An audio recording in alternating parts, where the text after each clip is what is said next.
Hare Krishna, welcome to this episode of Harināma Cintāmaṇi, and this will be the last episode for the Harināma Cintāmaṇi. And we are looking at the second half of the last chapter, which is Nāma Bhajan, which is actually, I found out, an essay written by Srila Bhaktisiddhanta Saraswati Thakur. It is not part of the Harināma Cintāmaṇi book, but it was actually a separate essay. Nāma Bhajan, this last chapter, is an essay by Srila Bhaktisiddhanta Saraswati Thakur, and that was added as the last chapter to this book. So, alright, we will seek the blessings of Srila Prabhupada and the entire parampara, and then we will start reading that. Om Namo Bhagavate Vasudevaya, Om Namo Bhagavate Vasudevaya, Om Namo Bhagavate Vasudevaya.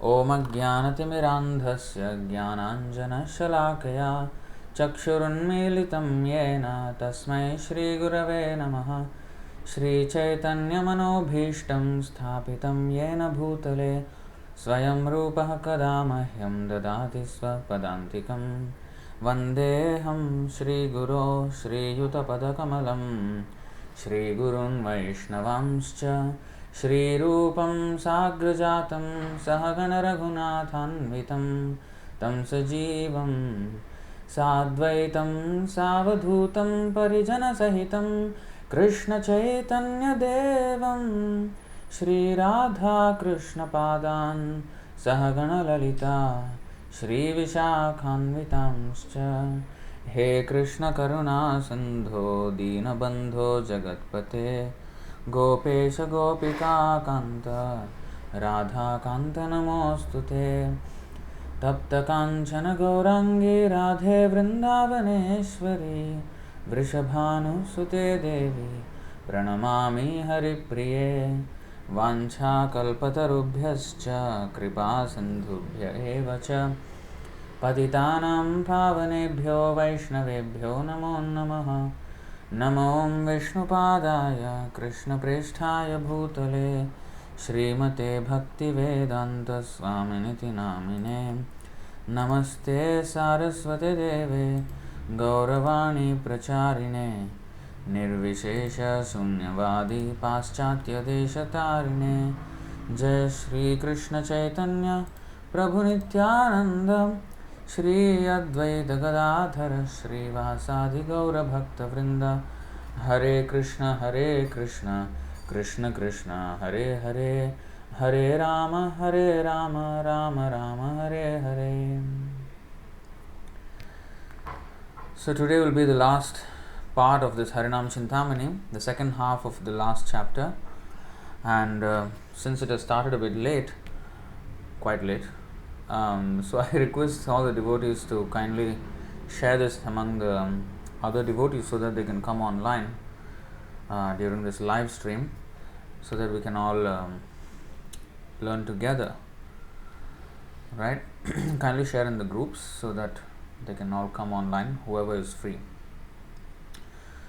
So, as I said right in the beginning, so actually this whole chapter, the English was very much like an English lesson, and that's because Srila Bhaktisiddhanta Saraswati Thakur has written this chapter and not Bhakti Vinod Thakur.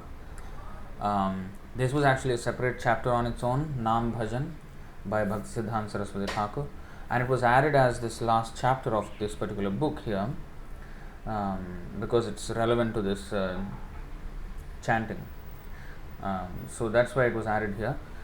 So we will it contains very, very important instructions, this whole chapter. So let's read the second part of it. We have already done the first part. Now is the second part. Devotees who thirst for Prema and are on the way to it chant and realize this holy name of Hare Krishna by counting on beads. Now if you remember, in the last session we have stopped at the point where Gopal Guru Goswami, the disciple of Sarup Damodar Goswami, was quoted, and his explanation on the Hare Krishna Mahamantra, what is the meaning of Hare, Krishna and Rama. So that is mentioned just as you can see there on the top, is termed as Rama. So that is the meaning of the word Rama there, and from there we are proceeding on. And Bhaktisiddhanta Saraswati Thakur says, devotees who thirst for Prema and are on the way to it chant and realize this holy name of Hare Krishna by counting on beads. While chanting and remembering the name, they incessantly remember his spiritual characteristics by explaining to the mind the meanings of the holy name. And this is a very interesting way how Srila Bhaktisiddhanta Saraswati Thakur is explaining how we can control our mind and focus our mind on the holy name. You see, while chanting and remembering the name, they incessantly remember his spiritual characteristics by explaining to the mind the meanings of the holy name. So, convincing ourselves, not like something brainwashing, but because we are forgetful of Krishna, so we have to remind ourselves of all the good instructions about all the glories of the holy name, so that we always stay attentive to the holy name. See? In this way, their heart is very soon freed from every spot and becomes pure and stainless. And with the morning twilight of the holy name, as the heart is purified by constant remembrance, the holy name dawns on the horizon of the transparent heart with full shining rays. So the holy name is compared to the sun, and dawning of the sun means even before the sun has risen, there is already light. So similarly, when the full potency of the holy name is not yet realized, even then there is already illumination, and one can see one's life becomes illuminated. And when one actually chants, then the sun rises, and then the whole atmosphere becomes very pure. Just like when there is darkness, there is fear of ghosts, or there is cold. What is that? There is lamentation. There is fear, there is cold, and there is three things actually. Shoka, moha, bhayapaha. Shoka is lamentation. Srimad Bhagavatam 177.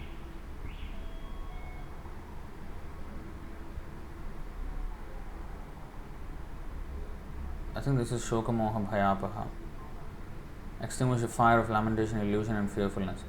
There's another one.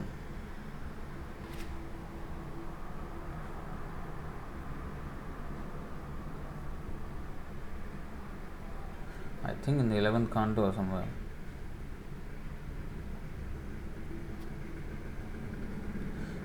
Cold, fear, and darkness. Yathopashraya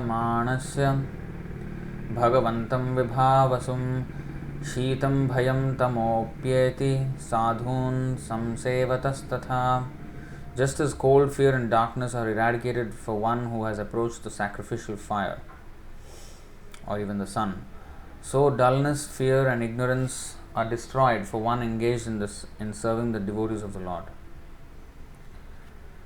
So the holy name is also like this. So anything connected with Krishna or the Bhagavatam or the devotees, everything, the holy name, everything is like this.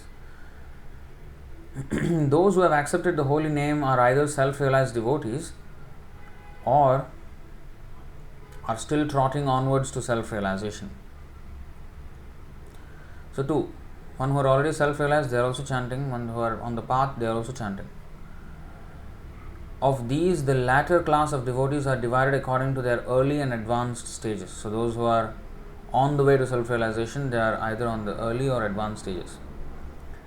Besides these, devotees who are eternally free no longer confuse the soul for the body and never identify themselves with the body or mind. In the early stage, devotees begin to chant the name in a fixed number. And as they gradually increase their countings, they come to a stage when their tongue does not stop for a moment from singing the holy name. Although devotees in their first stage have no taste for the holy name because their tongues are cholera-stricken by avidya, still a patient and continuous utterance of the name proves to be the only remedy.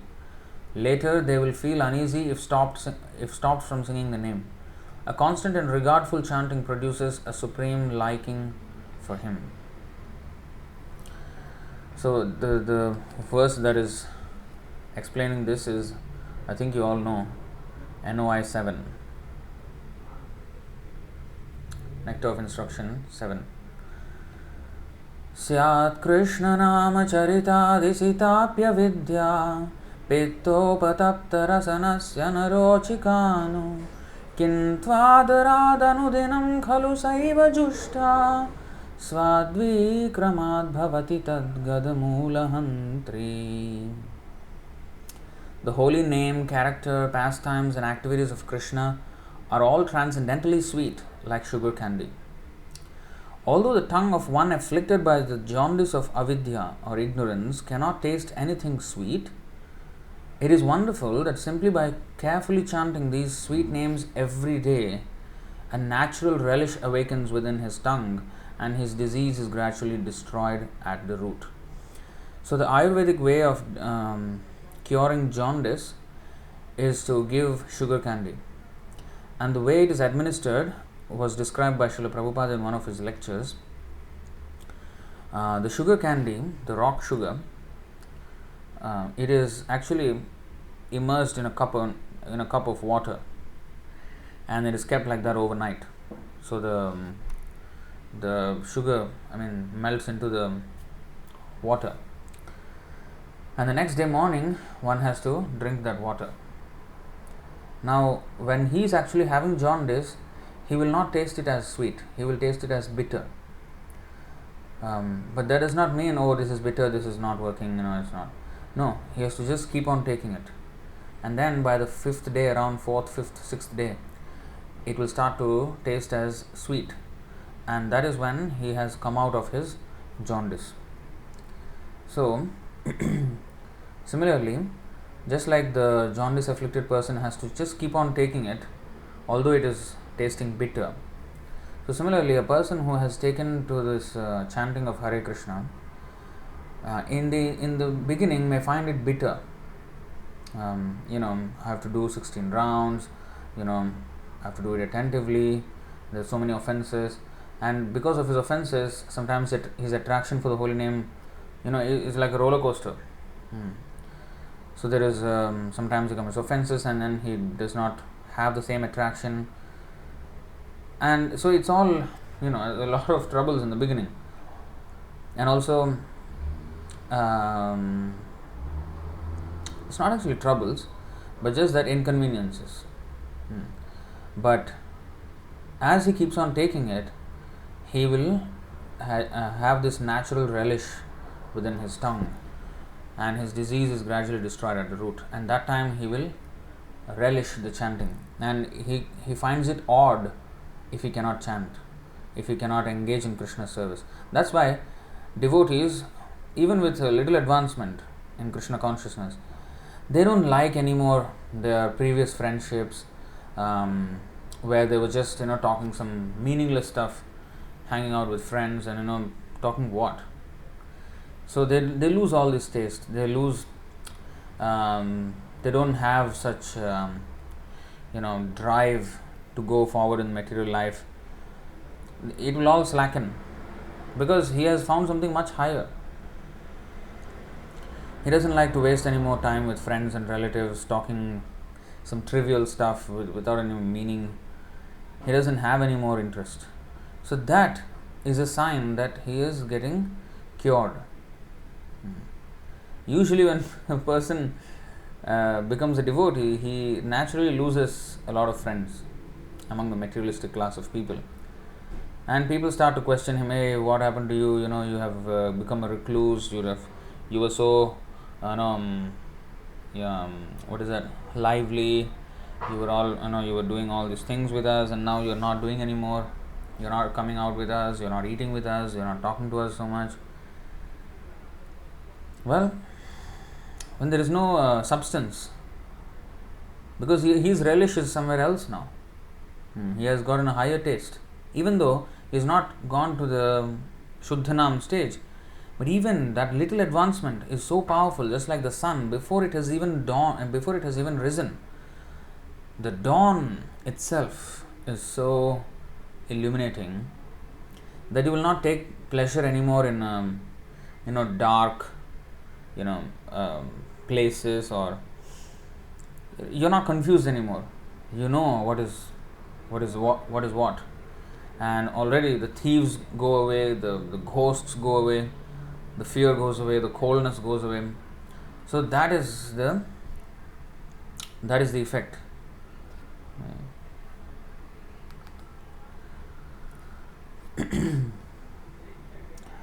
Later they will feel uneasy if stopped from singing the name. A constant and regardful chanting produces a supreme liking for him. Zeal and earnestness to avoid offences to the holy name are very needful in this stage, in the first stage.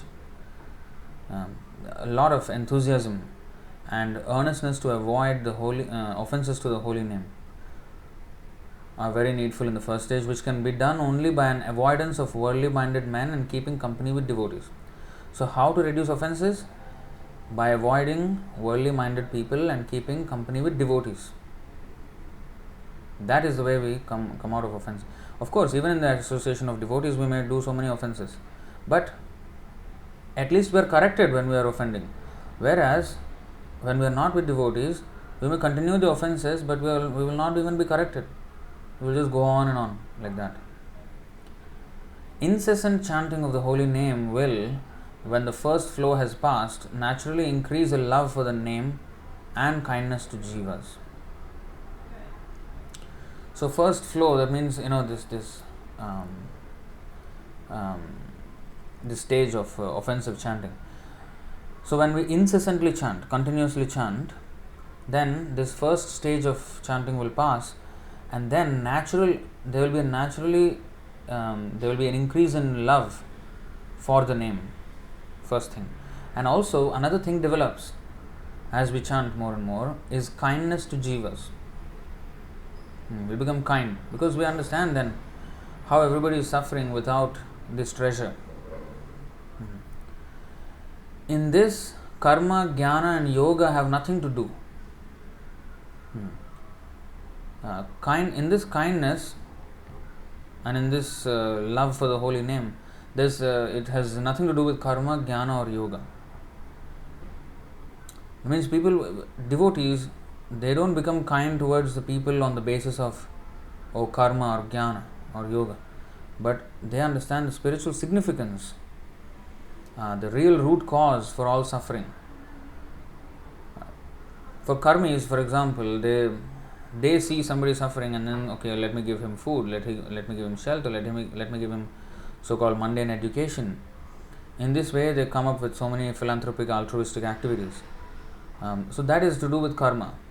Whereas the kindness to jivas that a devotee experiences has nothing to do with karma or even jnana. Incarnations like Buddha, they wanted to, he wanted to help the people by getting them to stop animal killing, and then he gave them voidism, shunyavad, which is jnana, which is to understand that this material life is not a place for happiness. Fine, but real devotional service was not given again. Some people, nowadays there is this what is it? Sadguru, Asadguru. So he is teaching some yoga, and others also, they are teaching some yoga to have some kind of enlightenment kind of situation. Again, it will not help. It will not help. Without Krishna, nothing is going to help. So that kind of kindness is useless. They pass off in this world in the name of kindness, but that is not kind. Real kindness means to give him the real treasure, which is Krishna. So that's why the love and for the holy name and the kindness to jivas that the devotees have has nothing to do with karma, jnana and yoga. If their workings are strong even then, that means if karma, jnana and yoga are still strong in the life of a devotee as he is chanting, they may help the devotees of the holy name in maintaining their livelihood.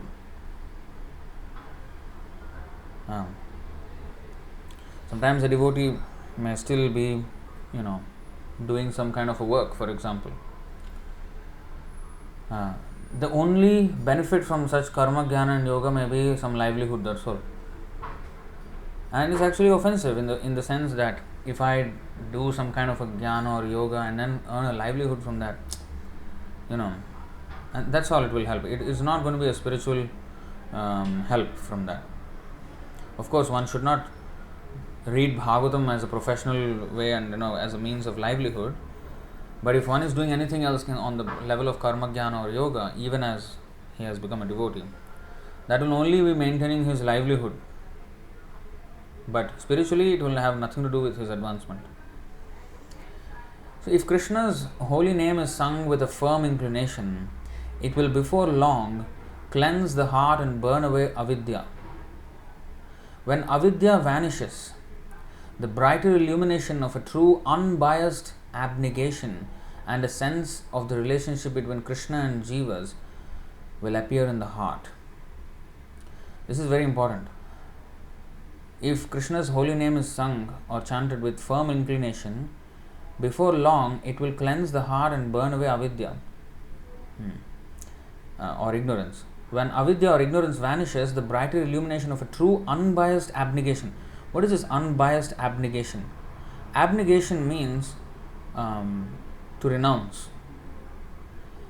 What is unbiased renunciation or unbiased abnegation? That means he is not renouncing it because of hatred towards it. No.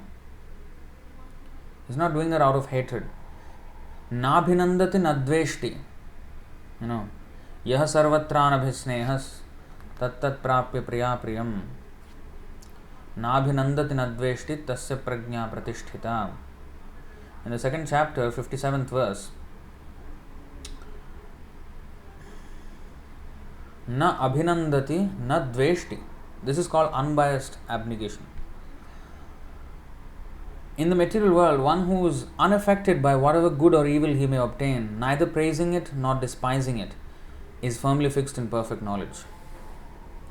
Even if something so-called reversal happens, he does not despise it, or he does not despise anything that is so-called bad. He just stays away from it. And he renounces it not because of affection or hatred, because both are attachments. It is born out of attachment. Abnegation means to have no attachment.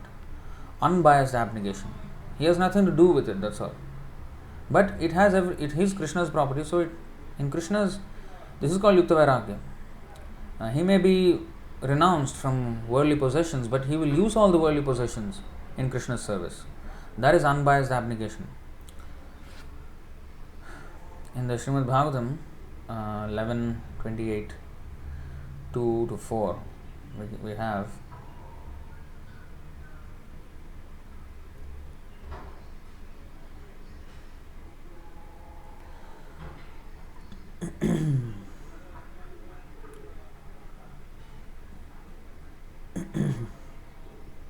(11:28:1) Shri Bhagavan Uvacha Parasvabhava Karmani Na Prashamsen Nagarhayet Vishvam Ekamakam Pashyan Prākṛtya Purushena Cha. The Supreme Personality of Godhead said, one should neither praise nor criticize the conditioned nature and activities of other persons. Rather, one should see this world as simply the combination of material nature and the enjoying souls, all based on the one absolute truth.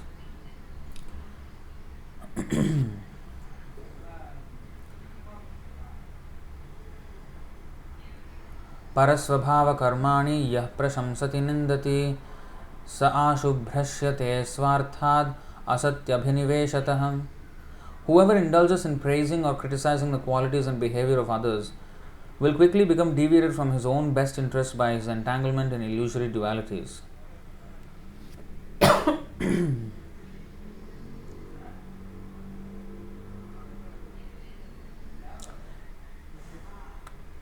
तैजसे निद्रयापन्ने पिण्डस्थो नष्टचेतनः मायां प्राप्नोति मृत्युं वा तद्वन्नानार्थदृक्पुमान्.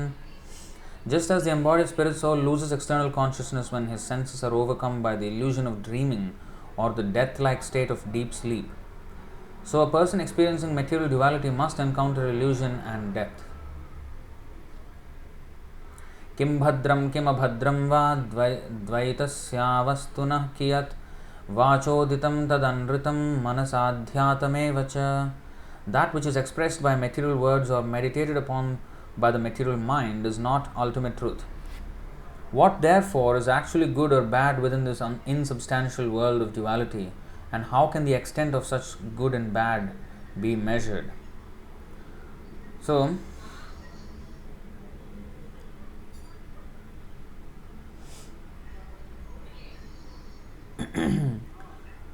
you see, praising or criticizing or appreciating and despising anything material is condemned. But a spiritualist has to condemn the materialistic way of life. And what is this? How come, like Srila Prabhupada condemned all the bogus philosophies and philosophers? Is that not criticism? So, the criticism means to, actually this is explained by Bhakti Siddhanta Saraswati Thakur in the purport here.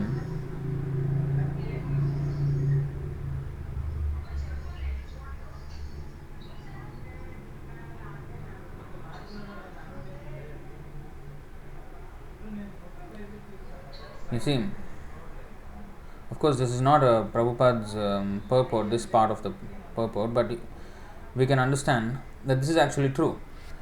The criticism or praising should not be on the material platform.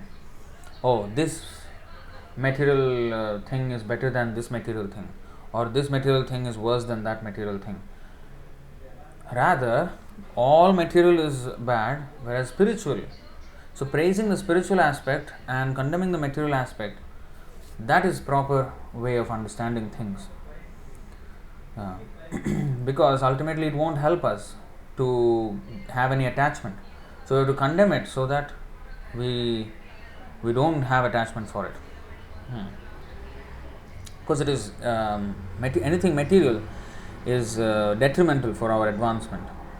So you see here, the words asati abhiniveshataha, by absorption in the temporary or unreal, indicate that one should not adopt a concept of material duality and praise or criticize other materialistic persons. Rather, one should praise the pure devotees of the Supreme Lord and criticize the mentality of rebellion against the personality of Godhead, by which one becomes a non-devotee.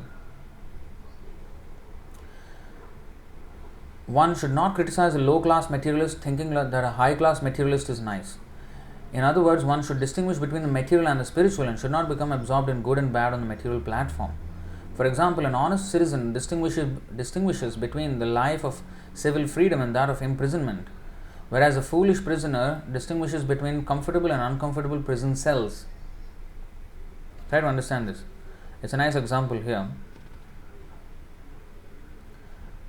An honest citizen distinguishes between the life of civil freedom and that of imprisonment. Life in jail and life outside jail. So, the whole jail he condemns, or criminal behavior he condemns, because that will bring us a jail term. But he praises honest civil behavior. Whereas a foolish prisoner who is inside the prison, he distinguishes between comfortable and uncomfortable prison cells. A-class prison, I am a C-class prisoner, I should go to A-class prisoner. So that is foolish. Condemning C-class prison and praising A-class prison. Whole prison has to be condemned. And not exactly prison has to be condemned. It is my criminal tendency that has to be condemned, which has caused my term in this prison life. So I have to come out of that. Maya, the prison warden, he is doing his duty, punishing the prisoners. So why to condemn him?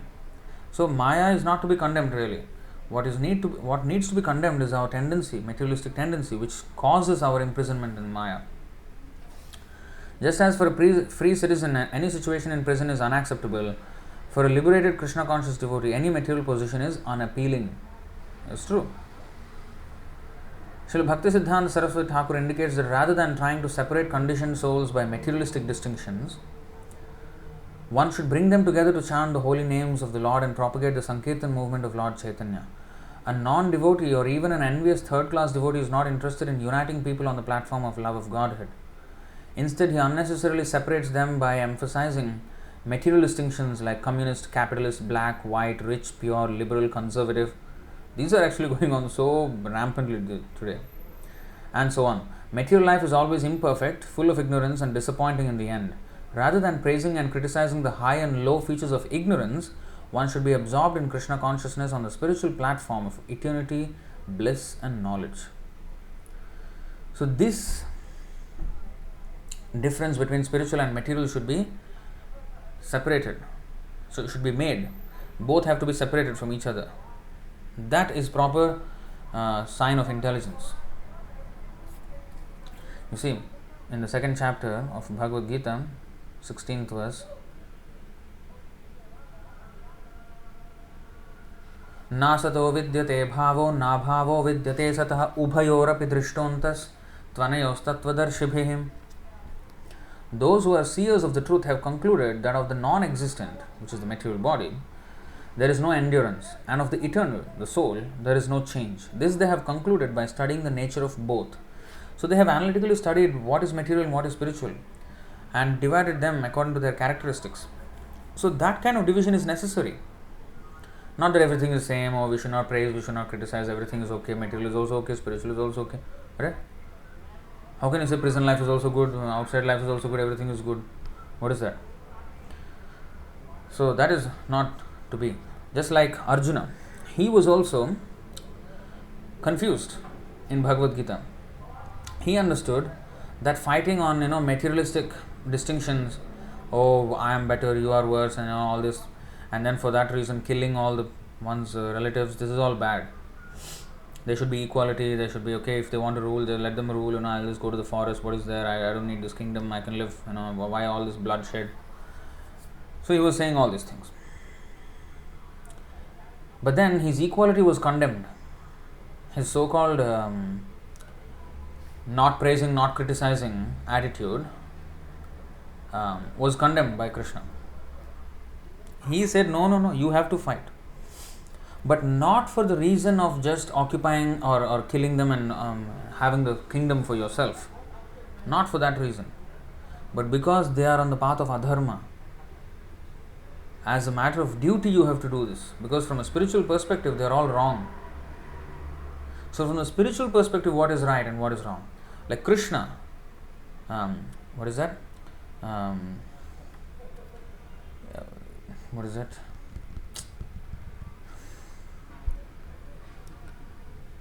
114. Jayastu Panduputranam Yesham Pakshe Janardana. That is the thing. Jayastu Panduputranam Yesham Pakshe Janardana. The Pandavas are always victorious because Krishna is on their side. So we have to be on Krishna's side. That is the whole Bhagavad Gita.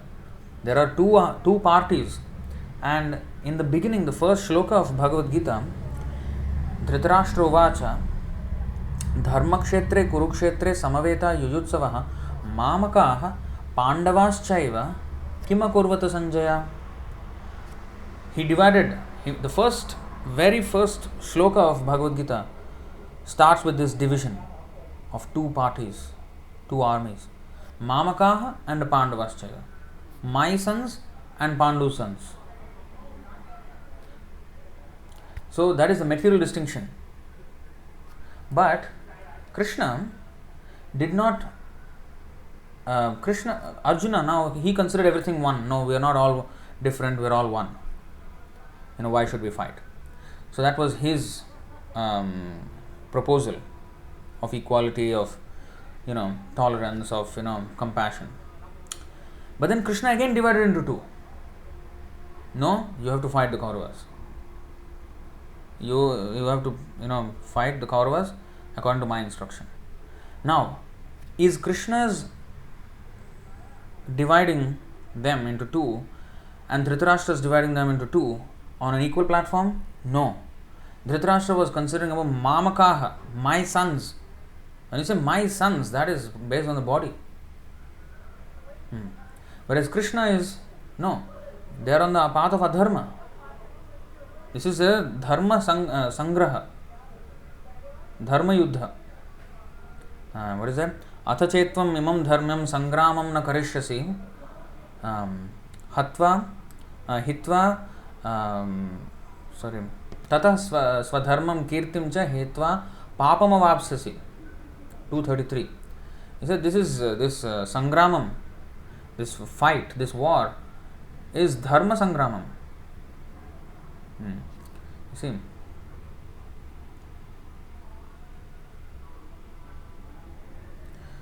imam dharmyam sangramam, religious fighting as a matter of religious duty. This is religious fighting.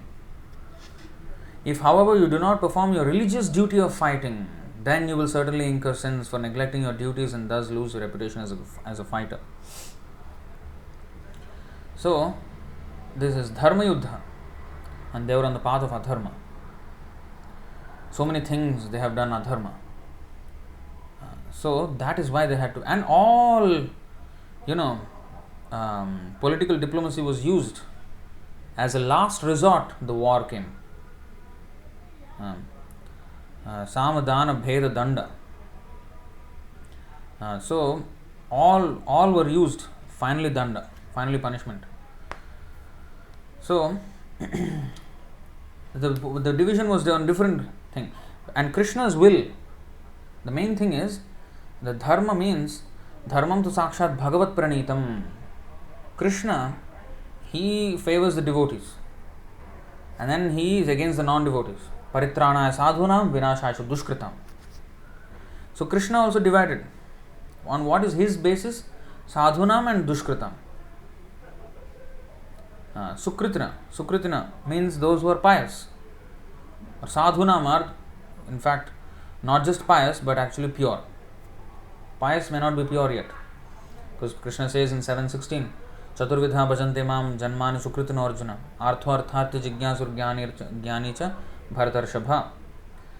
Pious people, they come to me, four kinds of people, pious people, but they are not pure yet. But dushkritina are the exact opposite. Namam dushkritino mudha prapadyante naradhama maya pahrita jnana asuram bhavam ashritaha. So they are all demons. Dvau bhuta sargau lokesmin daiva asura evacha vishnu bhakta smrito daiva asurastad viparyayaha. This is the real distinction. So it is not that they should not be criticized, they should not, or everybody equal. No. Everybody equal, yes, as a spirit soul, fine. But what they are doing, that has to be judged, whether their activities on the spiritual platform or material platform. Whoever are Krishna devotees, they are on the spiritual platform. Everybody else is on the material platform. So dvau bhuta sargau lokesmin, two parties are there always. Vishnu bhakta smrito daiva. Daiva and asura, the godly and the demoniac. The godly people are those who are Vishnu bhakta smrito daiva. Asuras tad viparya, those who are against Krishna, they are viparya. So Krishna again divided them into two, based on not the family wise, but based on dharma and adharma, based on daiva and asura. That is proper distinction, spiritual and material distinction. Of course, in present situation, we cannot wage a war with, because that's why Chaitanya Mahaprabhu did not come with any weapons. What he did, his weapons are this holy name, the associates, the devotees, and by this Prabhupada said, distributing books. We will, just like the materialists are dropping bombs from the sky, we should drop books in the laps of the conditioned souls, and those are the bombs which will detonate the whole demoniac mentality from them and make them pure. So that is our fighting. We also need to drop bombs. This is spiritual bombs, the bomb of truth that will awaken them to this, the demonic mentality will be killed, and then the devotional mentality will awaken. So, in this way, we have to distinguish between the two. So, unbiased abnegation means not out of hatred for something material or favoring something. Like, for example, a materialist may, okay, for example, I'll give you an example. Recently, I've come across these things. It has been going on. But in India, for example, there are some people who are, they are into Hindutva, for example. They may be, fighting for, yes, temples should be, revived, all these things, they're kind of a movement to revive Hinduism. Now, such people may say some things which we may agree with. For example, one of them who was actually such kind of activist in India, he was saying that, temples in India have gone to the state control. The state government is controlling the finances and the running of the temple. And then the people are just coming there and, taking some darshan and going. Now, he said, what do they know how to run a temple? They are not part of the community, they are not part of the anything, they don't even know what is what. So, the devotees should have the control of the temples. So, that is true. But we also don't agree with some of the things that they say, because they're into all this Hinduism. And first of all, their thing is based on sentiment but not knowledge. So, we need to know where the distinction should be. Now, Krishna and Dhritarashtra are not on the same platform, right? But it looks like both of them wanted the war, whereas Arjuna did not want. And Arjuna, for a novice spiritualist, the Arjuna will look more like a Sādhu because he was into equality, whereas Dhritarashtra is bad because he wanted this war. And Krishna, why is he making a Sādhu like Arjuna into a violent person? So they have this, misconceptions. So although the end result may look the same, like Dhritarashtra wanted this fight, Mamaka, Pandavas, and Krishna also wanted this fight, Pandavas and Kauravas. So it may coincide, but it's not coming from the same place. It's not coming from the same understanding or same conception of life. So, sometimes the people in the mode of goodness and the people in the mode of Shuddha Sattva, they may coincide on some things, but unless one is on the platform of pure spiritual understanding, it is not correct. So, this we have to understand. So, unbiased abnegation. So, when the avidya vanishes, because they are on the platform of avidya, like Dhritarashtra, he was on avidya. Even the so-called sentimental Hindutva people, they are also on the platform of avidya. They don't really know what is the ultimate goal of religion. They don't understand that. They just argue for, oh, this has been our culture, we should not lose it. Why? What is the purpose of that culture? Culture means there should be an end to it. What is the ultimate end of all this culture? So, without understanding that, just sticking to culture for without any meaning, blindly or sentimentally, that is not going to do any good. That is still in the category of avidya. So, when avidya vanishes, the brighter illumination of a true unbiased abnegation and a sense of the relationship between Krishna and Jivas will appear in the heart. Numberless times has this been proved to be true among the wise. With a happy heart, one should recollect the meaning and form of the holy name and should pray to Krishna with a heart-rending lamentation. See, Bhaktisiddhanta Saraswati Thakur is giving, very important instructions on how to even chant. With a happy heart, one should recollect the meaning and form of the holy name and should pray to Krishna with a heart-rending lamentation, and this will draw the grace of Krishna which will lead him onward in the path of bhajan, or else births will pass in vain like karmis and frustrated jnanis.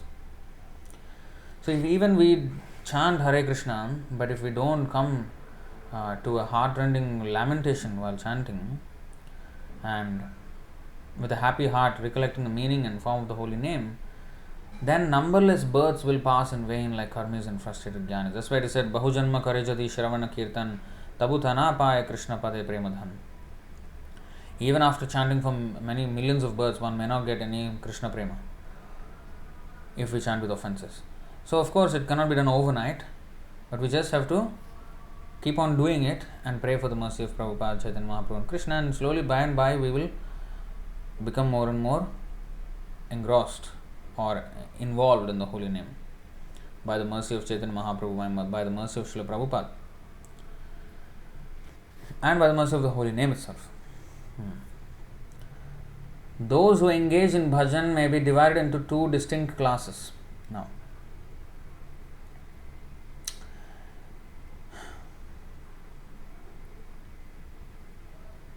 those who engage in bhajan may be divided into two distinct classes.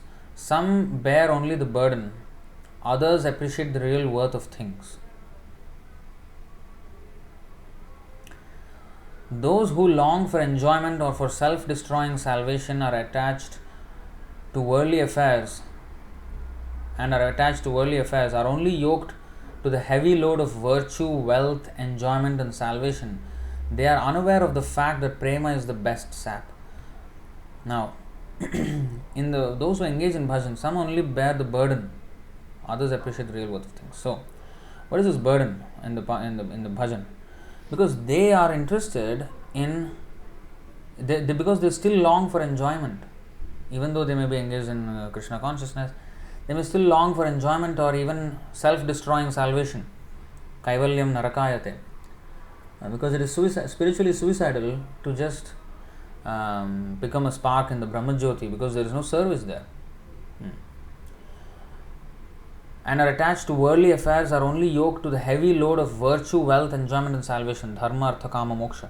Those who place so much importance to these four things, but not the main thing, which is Prema Pumartho Mahan. Prema Pumartho Mahan. The Panchama Purushartha, which is Krishna Prema. If that is not given importance to, and if one is only worried about Dharma, artha, kama, moksha, then he is actually carrying a burden. So, they are unaware of the fact that Prema is the best sap, or the essence. So, such load bearers fail to progress in bhajan in spite of their utmost strivings, whereas the essence seekers, aiming at Premalata, very soon reach the longed for ultimate. So, this is the reason why some people may make quick advancement in Krishna consciousness, and some may not make much advancement even after years and decades of practicing Krishna consciousness. The reason is this: how much they are attached to worldly life and how much they are attached to salvation, versus those who are essence seekers, aiming at Premalata, the creeper of devotion. So it is in how much earnestness we take to it, how much sincerity with which we take, actually is the index of how much advancement we will make, or is the cause of how much advancement we will make. They are called Prema Rurukshu, those who earnestly strive for ascending up to the region of Prema. Prema Rurukshu. Just like we have in the 6th chapter Yoga Rurukshu and Yoga Rudha. Yoga Arudha means one who has achieved the topmost stage, and Rurukshu means one who is still on the path. Arurukshoho, who has just begun yoga and he is striving to advance. Aruruksho. Yoga Arudhasya, of one who has attained. Yoga Arudha, Yoga Rurukshu. So similarly, Prema Rurukshu is a person who is actually the essence seeker, the seeker of the essence. and not getting distracted by worldly religious matters. They are called Prema Rurukshu, those who earnestly strive for ascending up to the region of Prema. They alone can, in a very short time, ascend up to the sphere of Prema or easily become Paramahamsas. Thus, when one who so long simply did bear burdens learns to love the truth in the company of sadhus, he also soon turns to longing for Prema. Now, those who may be, doing Krishna conscious activities, but who are only on the, they are still attached to worldly life, if they associate with sadhus and learn from them the love, learn from them how to love the Supreme Personality of Godhead, Krishna, love the truth. Truth means absolute truth, Krishna. Then they also soon turn to longing for Prema. They also become Prema Rurukshu. Otherwise, they are just like load bearers, like coolie, like that. Coolie. They are bearing so much weight, but without much profit. Shrama eva hi kevalam. When in previous births one has done good works looking forward to devotion, this invigorates reverence and a strong desire for service to Godhead, which then turns into an appetite for devotion in the company of devotees. Both bhajan and true devotees awaken Sādhana Bhakti. So in the previous births, who has done good pious activity, yesham tu antagatam papam jananam punya karmanam te dvandva moha nirmukta bhajante mam dridhavrataha. So that is the verse actually. So this invigorates reverence and a strong desire for service to Godhead. That is called dridhavrata. Which then turns into an appetite for devotion in the company of devotees. Such people want to actually stay in the company of devotees, and they have an appetite for devotion. Both bhajan and true devotees awaken sadhana bhakti by engaging in sadhana bhakti, and the association of true devotees who are situated in bhakti, they awaken the sadhana bhakti, which leads to the expectation of prema.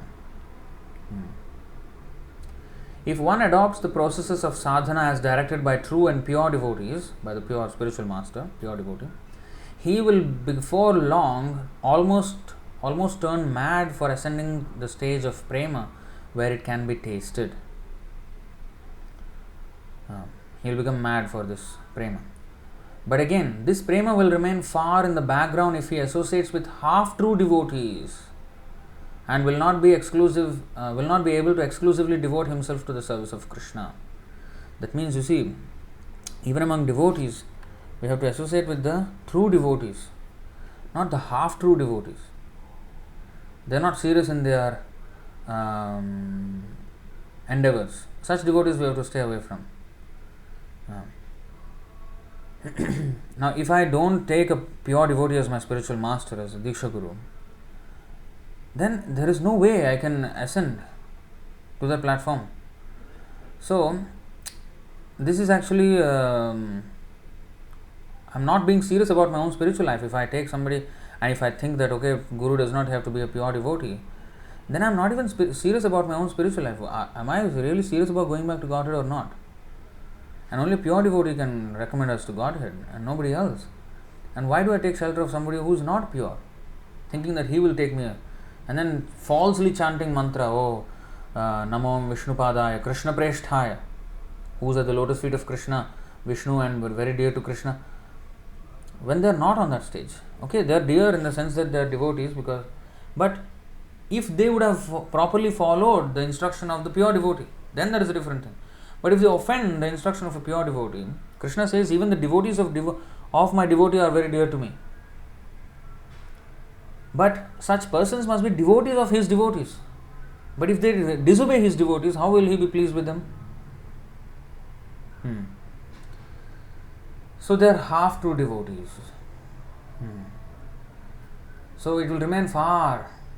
And those superficial devotees who just, do it as a matter of some kind of a formality, but not taking it very seriously and deeply.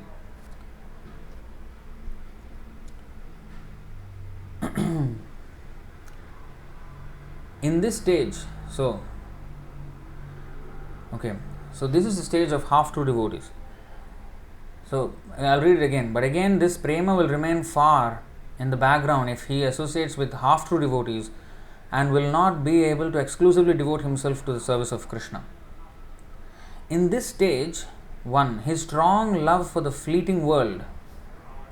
He has a lot of attraction for this fleeting world. 2. His identification of the soul with the material frame of flesh and blood and the subtle body of the mind. He identifies still very strongly with the gross and subtle body. I mean, how many of us actually have liberated ourselves from this conception? We still think ourselves as this body and the mind. How far? Even second chapter of Bhagavad Gita we have not realized. Of course, this means we are not completely on the stage, but we have to be eager for that stage. But if I am just satisfied at my stage, that is not as half-true devotees. Of course, we all start from somewhere and from the starting point, right? But we have to be desirous of advancement. We have to not be stagnated. Then that is good. But if we remain ourselves stagnate ourselves, that is bad. It means we are not serious. So his strong love for the fleeting world, his identification of the soul with the material frame of flesh and blood and the subtle body of the mind. Number 3, his knowledge of things other than Krishna. This is Maya Paharita Jnana. His knowledge of things other than Krishna. And 4, his extreme servile attitude towards Maya. That means he wants to be a servant of Maya. He can't give up serving Maya. So these things do not allow him to regard and love true devotees. So if we have these things, we cannot really appreciate the association of true devotees. Rather, crafty thoughts beguile his heart. So beguile means charm. I think that's how it's pronounced. Let me see.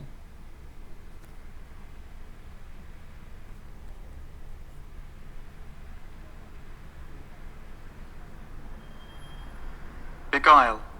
Beguile. Charm or enchant, often in a deceptive way.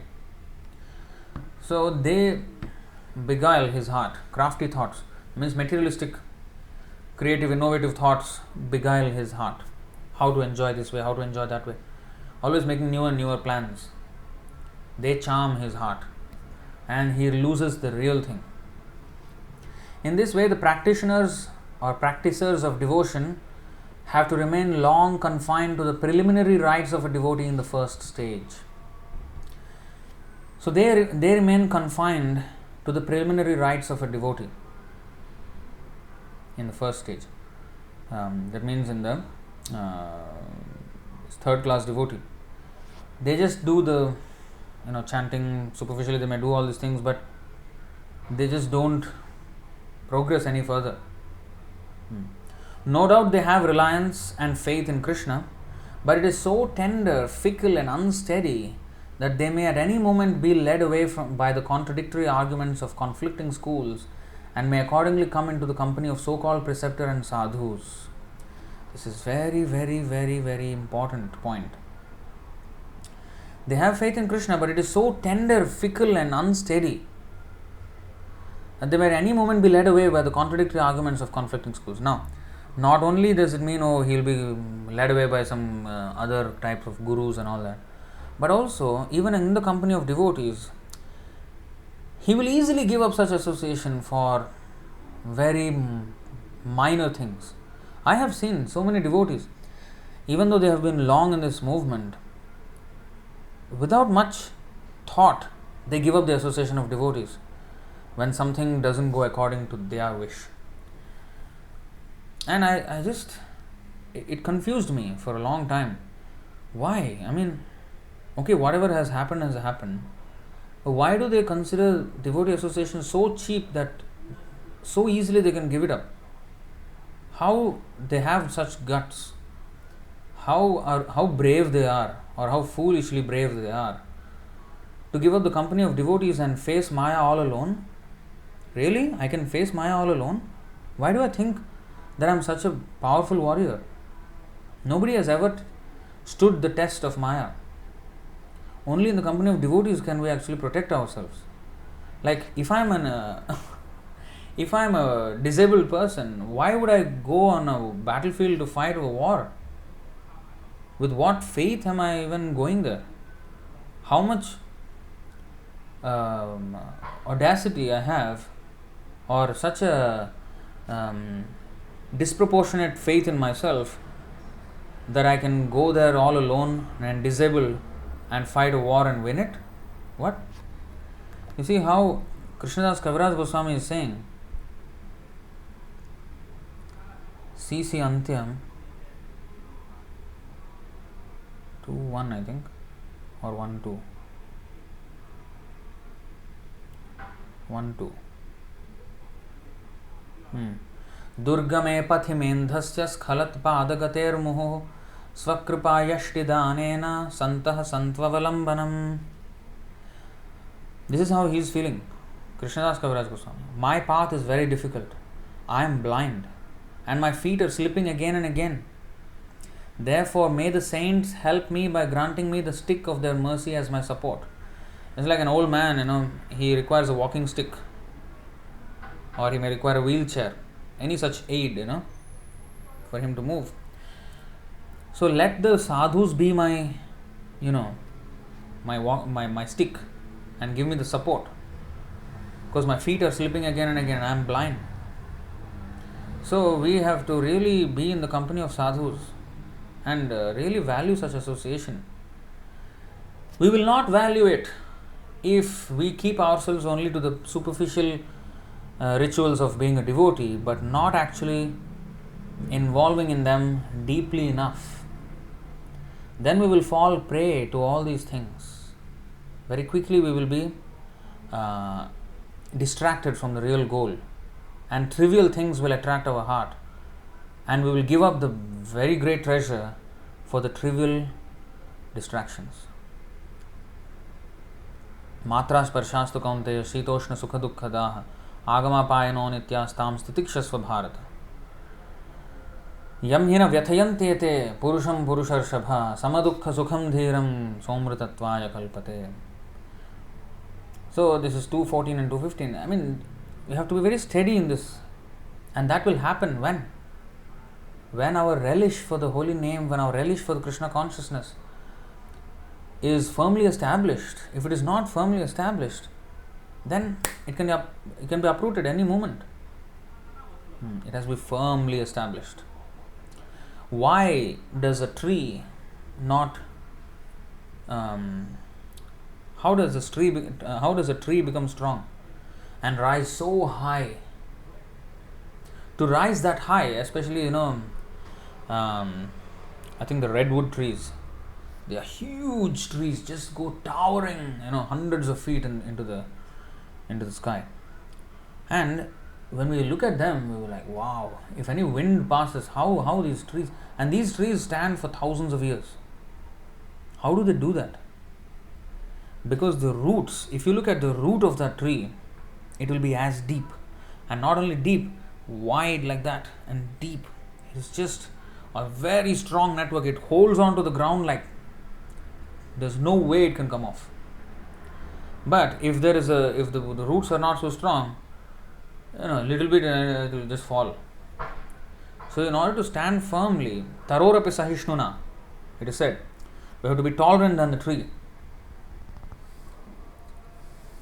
Tolerant means it comes from where? Yes, there are other things which are, axing the tree and then, still standing there without protesting. And at the same time, giving shade, giving fruits, giving flowers, being charitable, helping others. And at the same time, weathering the differences in climate, withstanding all of that. And any winds and typhoon, all this, still standing. How does that come? How does the tolerance come? How can I sustain such tolerance if my roots are not deep? The visible part of the tree, is is only what? Is the result of the roots. The deeper the roots, the stronger the roots, the nourishment that happens in the trunk. And then the shade, the charity happens at the top, at the foliage. So we have to be firmly rooted in our practices, in our sadhana. Shravanam, Kirtanam, Vishnu Smaranam. These have to be solid, and then that will nourish us, which is the trunk. And we can perform ourselves, we can conduct ourselves in this world, ourselves first of all, before even being able to help others. Then comes the foliage part, which is the charity part, which is the helping others part, paropakar part. That's why Janma sarthaka kori karo paropakar. Chaitanya Mahaprabhu said, make your life successful and then help others. You can't help others without making your own life successful.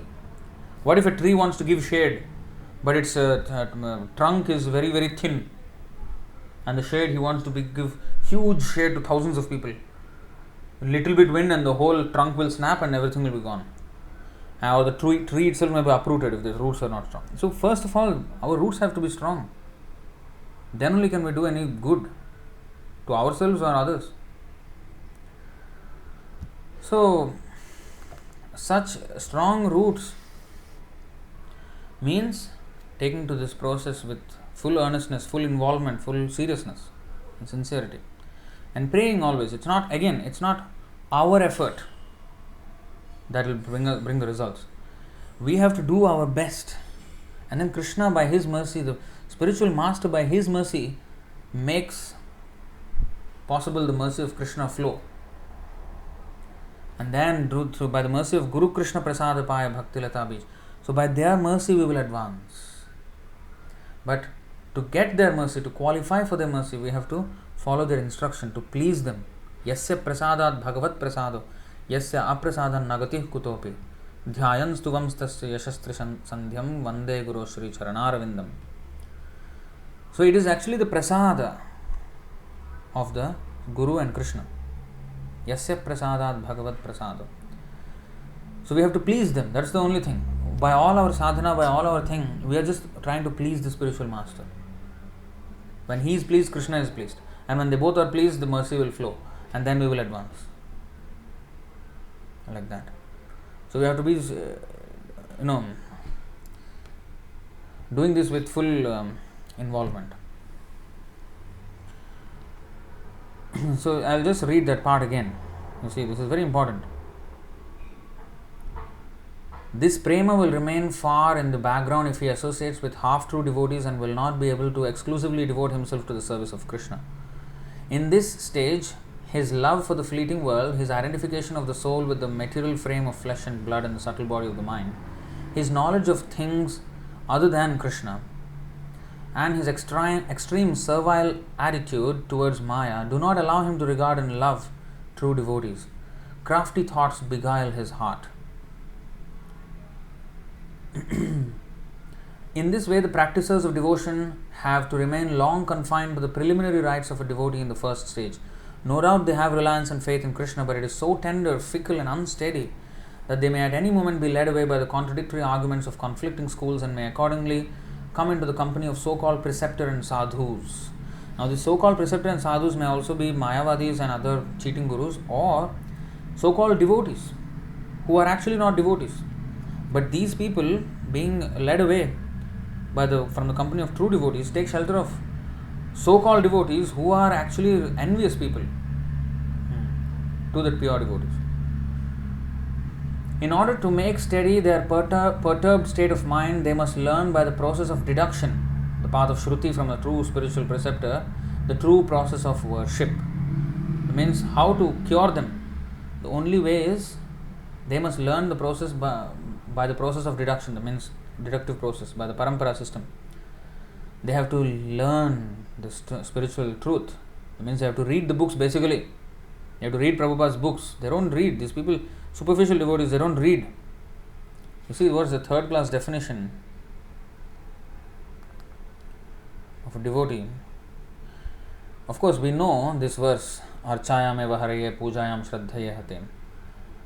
But in the Chaitanya Charitamrita, that same verse is explained or translated differently by Srila Prabhupada,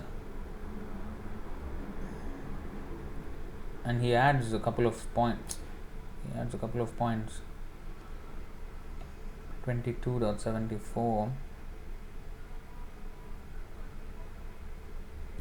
You see, this is actually 11.247, Srimad Bhagavatam, the third class devotee definition. But you see here, Archayameva Hare Pujam Yah Shraddhaye Hate Natad Bhakteshu Chanyeshu Sabhaktah Prākṛta Smritah.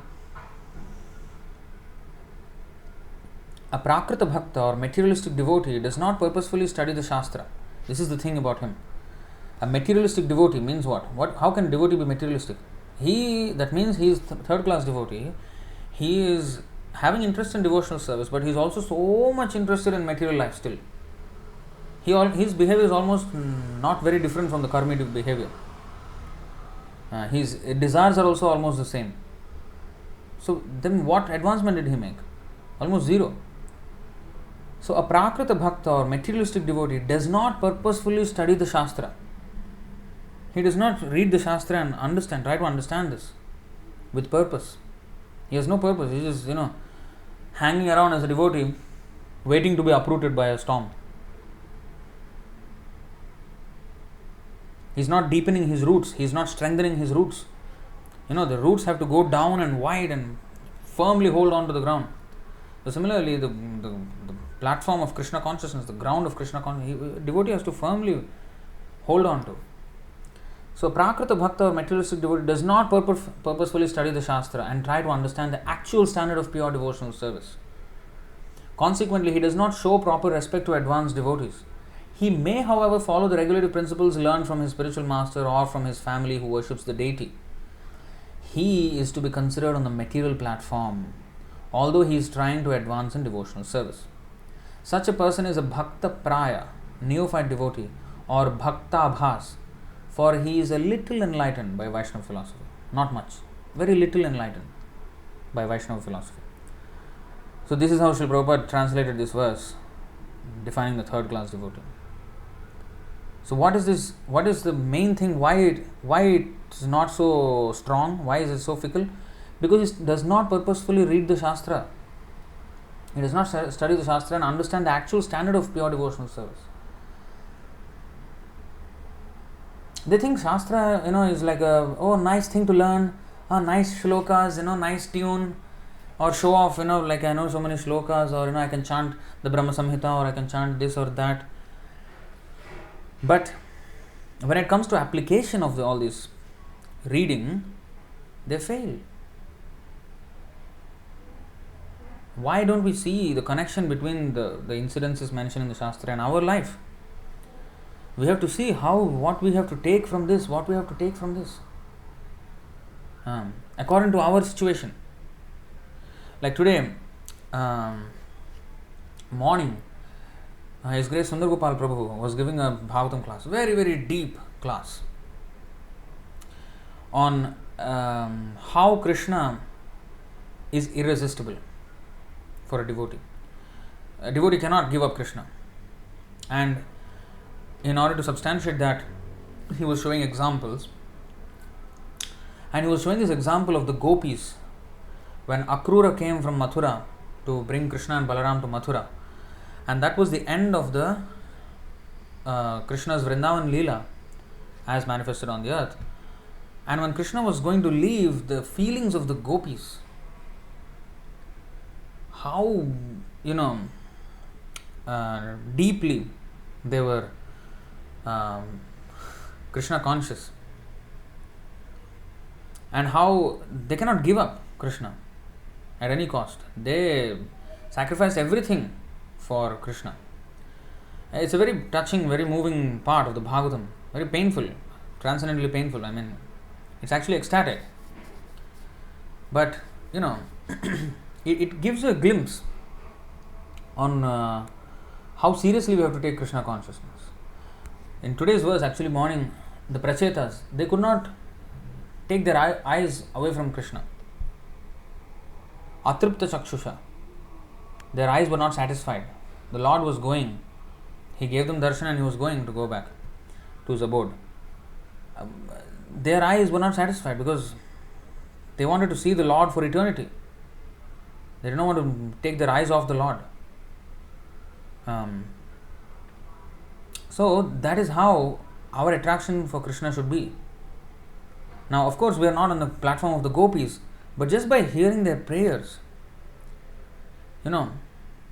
how we have to take Krishna, how seriously we have to take Krishna consciousness, and how to even look at. I'll give you an example. You see, now I'll give you an example.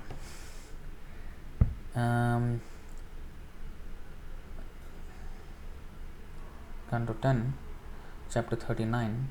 This is from the verses, one of the verses that Prabhu showed in the morning today.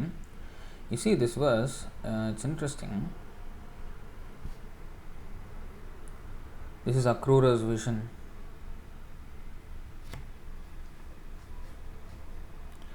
Now the gopis are just, their prayers were heart-rending. I mean, their love for Krishna is unmatched. But now,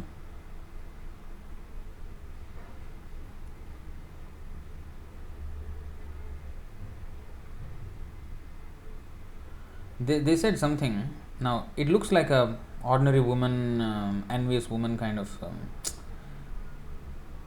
thing.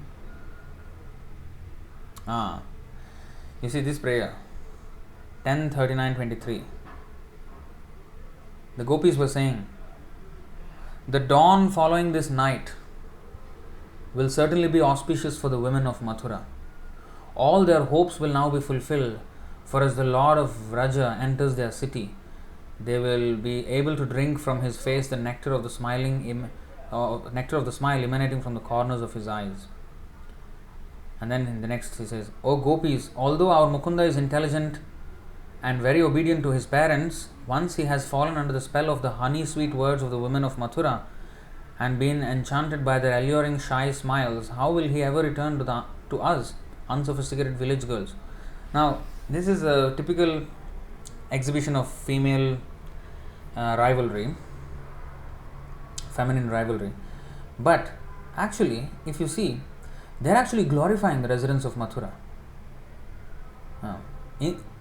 See, from that we can understand how the devotees, if somebody else is getting the favor of Krishna, if you see the Mathura, the girls of Mathura are going to see Krishna now. We are going to be bereft. Of course, it looks like enviousness, but it's not that they hate the Mathura girls. They are actually glorifying the Mathura girls, that Krishna is now going to favor them. Now it will be auspicious for the women of Mathura. And they, although you see in the 10:39:24, you say, by looking at them who are more sophisticated girls, who are from a city girl, they're all city girls, and we are just village girls, we are unsophisticated. Compared to us, they will be more, high class, and they will do all their feminine, they have their attractive features, and then Krishna will fall for them. Now, although that looks like a kind of envious of them, but actually, that is just a mannerism. Honestly, they were glorifying. Because they are saying that we are not good enough in our service, so Krishna is leaving us.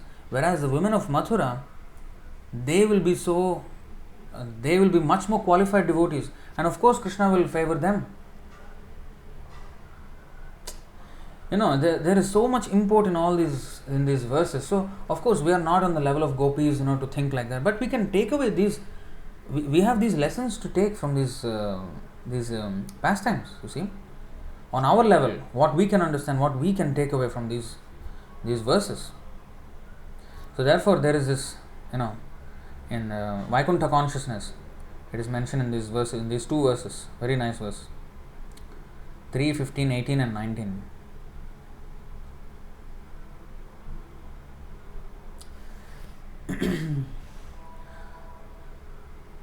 पारावतान्यभृतसारसचक्रवाक Datyuha hamsa shukati tiribarhinam yaha Kolahalo viramate chiramatram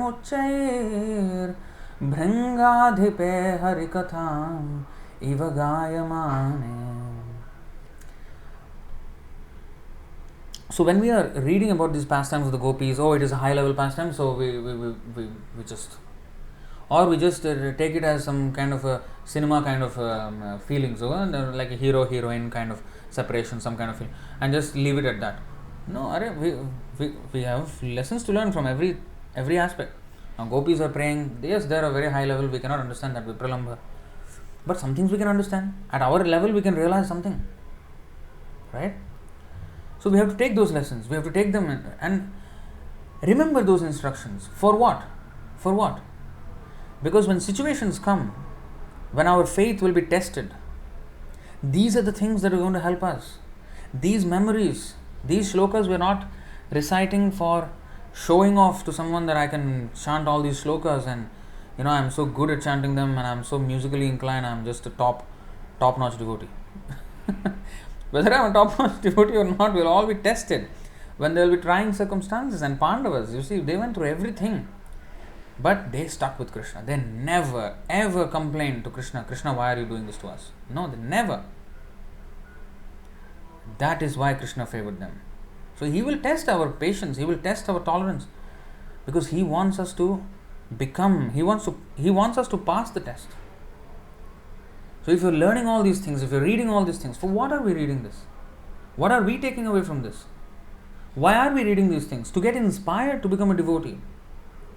We're associating with devotees, we're associating with Bhagavatam, we're associating with Srila Prabhupada by his instructions, only to become inspired and take it more seriously in our lives. If you don't connect it to our lives, if you just treat it as a separate thing, the Shastra is separate, my practical life is separate, then I have not understood Krishna consciousness. The Shastra are supposed to guide us in our Krishna consciousness, in our practical life. So you see here, what is this verse? When the king of bees, Bhringadhipe harikatham ivagayamane.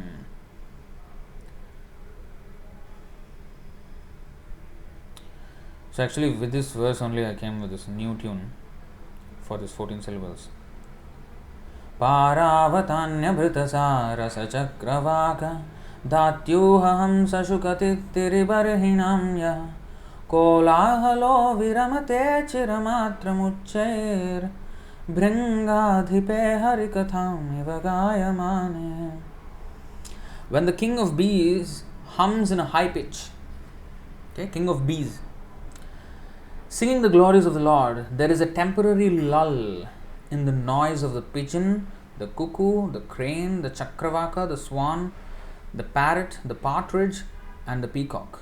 Such transcendental birds stop their own singing simply to hear the glories of the Lord. Now, you see, this verse reveals the absolute nature of Vaikuntha.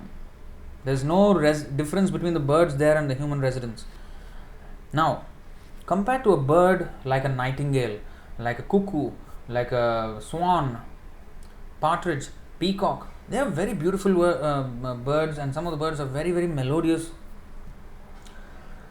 But a bee comes into their presence, a bumblebee, and they stop their singing. They don't say that, I am a better singer actually. My voice is better. What is this bee? Only what is this? I will sing better. So let me show off my singing. What is this bee? Just brush it aside. No, they stop their singing to hear from the bee the glories of the Lord. Why? The bee doesn't look very exceptionally beautiful compared to the birds, but of course in the spiritual world everything is beautiful. But from our materialistic point of view, a bee looks like a black lump and making sound like that. What is it doing?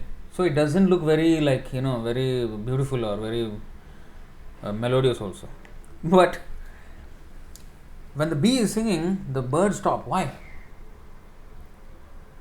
Because they understand that the bee is much more closer to the Lord, because the Lord is having this Vaijayanti Mala. And these bees are very close to that mala. They have much more proximity with the Lord. So they know more secrets about the Lord. So we want to hear from the bee. And then we will sing those glories. As we have heard from the bee, we will sing the glories. That is parampara system. So in this way, Vaikuntha consciousness, it does not matter the external talents. What matters is the devotion. Bhavagrahi Janardhan. The Lord accepts the devotion. So although the birds are very much more talented than, seemingly more talented than the bee, but the bee is more knowledgeable in the signs of Krishna than the birds. At least they took it that way. That is Vaikuntha consciousness, to always praise the others, other devotees. That should be my consciousness. That is Vaikuntha consciousness. Not see myself praised. So you see, although it is just a verse which is just talking about bees, and this whole chapter is actually speaking about the whole how Vaikuntha is. But then, all the beauty of Vaikuntha, it just looks okay, part of that description, okay, some birds, some bees, and all this nice garden and all that. But if you see closely, you will see Vaikuntha consciousness and how we as devotees should behave and take this as an example for ourselves. The next verse also highlights the same point. Here the example is birds and bees, right? Now, next one. Mandara kunda kurabot palachampakarna punnaganaga bakulam bhujaparijata gandherchite tulasika bharanena tasya yasmim stapa sumanaso bahumanayanti. You see, although flowering plant, now it's about flowers. Birds and bees is one thing, flowers now. Although flowering plants like the mandara, kunda, kurabaka, utpala, champaka, arna, punnaga, nagakeshara, bakula, lily and parijat are full of transcendental fragrance, they are still conscious of the austerities performed by Tulasī.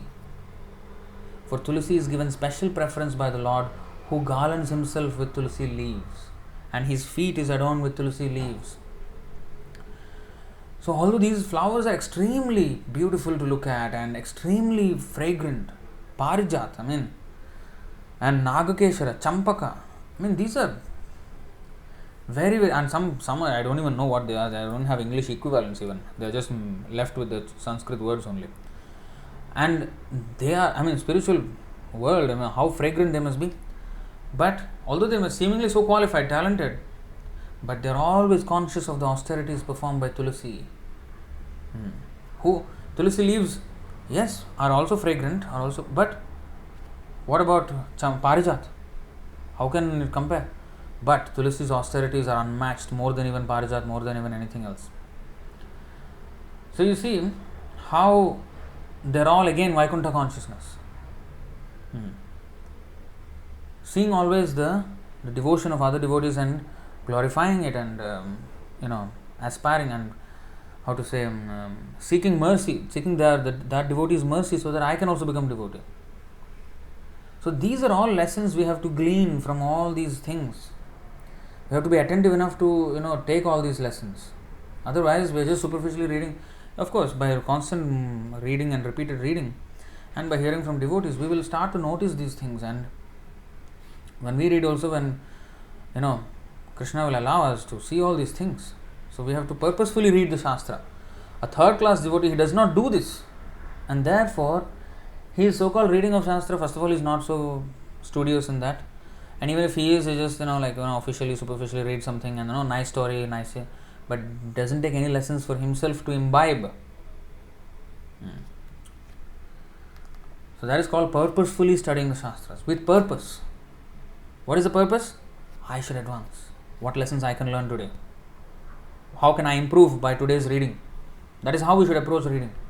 That is how we should approach the class. This is how we should approach the chanting. How can I put these teachings into practice? All these things. Not just, I have to read half an hour, I'll read, I'll read something. Not like that. Of course, even that is good. not saying no. But if we involve ourselves and be eager to learn, Somebody is speaking about Bhagavad Gita. Instead of thinking that he will be speaking, anyway I know more than him, I don't need to listen to him. Hare? Can't I learn even one thing? And even if I know that thing, is it not worth hearing that again? To remind myself, yes, have I really understood this? Even if it's as basic as you are not the body. If the devotee is going to say you are not the body, and we have heard that a million times, a billion times in our spiritual life maybe, but have I realized? No. So is it worth hearing it again? Yes. So let me sit down. Let me learn. Let me be attentive. And even however basic it may be, I have not crossed over second chapter of Bhagavad Gita in my realization. I have not understood that body and soul are different. I am always concerned with my body. So let me get out of it. The ego, I am so much concerned about my ego. All these things are just basics. I haven't crossed over. So why do I think I am very advanced? I don't need to listen, or I don't need to read, or I don't need to take everything very seriously. That's why it is said, in order to make steady the perturbed state of mind, this tender, fickle and unsteady people in Krishna consciousness, third class devotee, they must learn the process of deduction, the path of Shruti from a true spiritual preceptor. So they must learn by the process of deduction the true process of worship. What is the actual standard of worship? So we have to take all these lessons from our reading and hearing. A firm faith in the holy name will be awakened in the heart after worshipping the deity in this way for a long time. For a long time, don't be, again, we have to be utsahan nischayat dhairyat. We have to be utsahan. We have to be enthusiastic. But enthusiasm will fail after some time. It will fade. So, nischayat, we have to be determined, and dhairyat, we have to have patience. We have to be prepared for the marathon, not a sprint. It's not a sprint, it's a marathon. So, we have to be prepared that, when the Suchi and the Muchi, the cobbler and the Brahmana, when the cobbler heard that, he is going to have as many lives as the leaves on this banyan tree under which he was sitting, millions of leaves, he was dancing in ecstasy. That is the sign of patience. That means he is appreciating or celebrating the fact that the Lord has taken notice of him, and there is some finite number of lives after which he can actually go to Krishna. So Krishna has actually considered taking me back, although I am totally unworthy of going back for eternity. I deserve eternal hell. But Krishna is still so kind that he has given me a chance to. Krishna has said I can come back to him. If it's after million or trillion life, whatever, Krishna said I can come back to him. He is celebrating that fact. Patience. Not like that so-called Brahmana. What is this? 100 lives? How come 100 lives? I am so pure, I have one life. This should be my last life. What are you talking about, 100 lives? Impatience. So a firm faith in the holy name will be awakened in the heart after worshipping the deity in this way for a long time. Then at last they will have determination for Nāma Bhajan in the company of devotees. So to have the determination of worshipping the name, taking Krishna consciousness seriously, will take time. Prabhupada said it will take at least 20 years to chant good rounds. So 20 years of proper practice again. Not superficial and just, something we are just not purposefully paying attention to what we are doing. The case is different with those few lucky ones who have an exclusively firm faith in Krishna's holy name. They take, by unbounded grace of Krishna, shelter at the feet of such a spiritual guide who is an ontologist of the holy name. That is, who has realized and does see the spiritual or the Swarup, a form of the holy name. Concerning the need for such a preceptor, that means, you see, this ontologist of the holy name means who has realized and sees the Swarupa of the name. That means he's a pure devotee, first class. The spiritual guide, the spiritual master, guru, has to be of the first class platform, otherwise you cannot. So concerning the need for such a preceptor, that means such a first class devotee preceptor, Sri Mahaprabhu says that though formal initiation may not be necessary, still a guide is essential in Nāma Bhajan. So formal initiation is a formalizing of the vows, but the real vows have to be internal. What if I just do the initiation ceremony, but internally I have not really taken to this with full earnestness? then that's not going to be as fruitful. But if I take it with all earnestness, even if there is so-called no formal ceremony, that is real initiation. A guide is essential in Nāma Bhajana. So, the spiritual master, now Srila Prabhupada, his instructions are all there. So we have to be guided by them, and then we have to be guided by those devotees who are following those instructions as well. Now, he says, the mere letters of the holy name may be had at any place and from anybody. Means the letters, the name of the Krishna is made up of Hare, Krishna, Hare, Rama. All these letters can be had. The mere letters of the holy name may be had at any place and from anybody. But the profound and unknown truth that is lurking behind those letters can only be exposed by the grace of a true preceptor who is purely devoted to Krishna. This is the difference. This is why we have to receive the mantra from the proper guru in the sampradaya. This is the reason why. Because he knows the profound and unknown truth that is lurking behind those letters. And only with that understanding, when we take the holy name, that will be fruitful. And that knowledge will be unlocked by a pure devotee.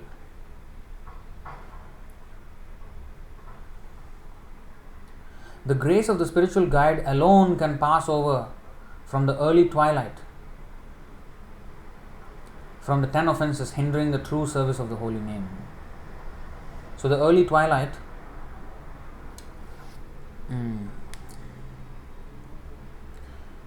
is the beginning, but it has to rise from that. The sun has to actually come up, right? So that will happen only by the grace of the spiritual guide, by the spiritual master. And if we take those instructions seriously, then the 10 offenses hindering the true service of the holy name, we can pass over. And that's why it is said, one has to rise from ignorance to passion, and passion to goodness, and from goodness to Shuddha Sattva. And all this can be done just by worshipping a devotee. Rajastamascha sattvena sattvam chopashamena cha etat sarvam gurau bhaktya purusho hyanjasa jayet. One must conquer the modes of passion and ignorance by developing the mode of goodness, and then one must become detached from the mode of goodness by promoting oneself to the platform of Shuddha Sattva. All this can be automatically done if one engages in the service of the spiritual master with faith and devotion. In this way, one can conquer the influence of the modes of nature.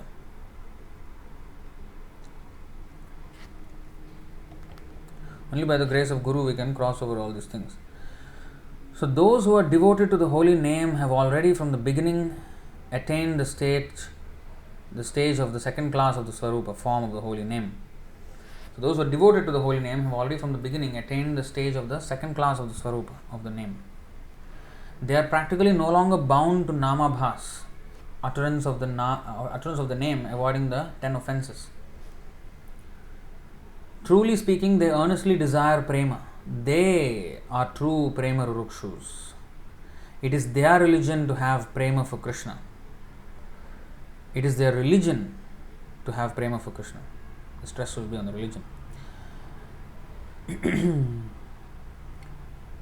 They make friendship with true Vaishnavas.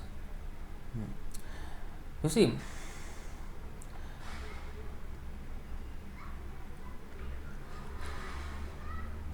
for example, now in this war of Russia-Ukraine war, all the countries have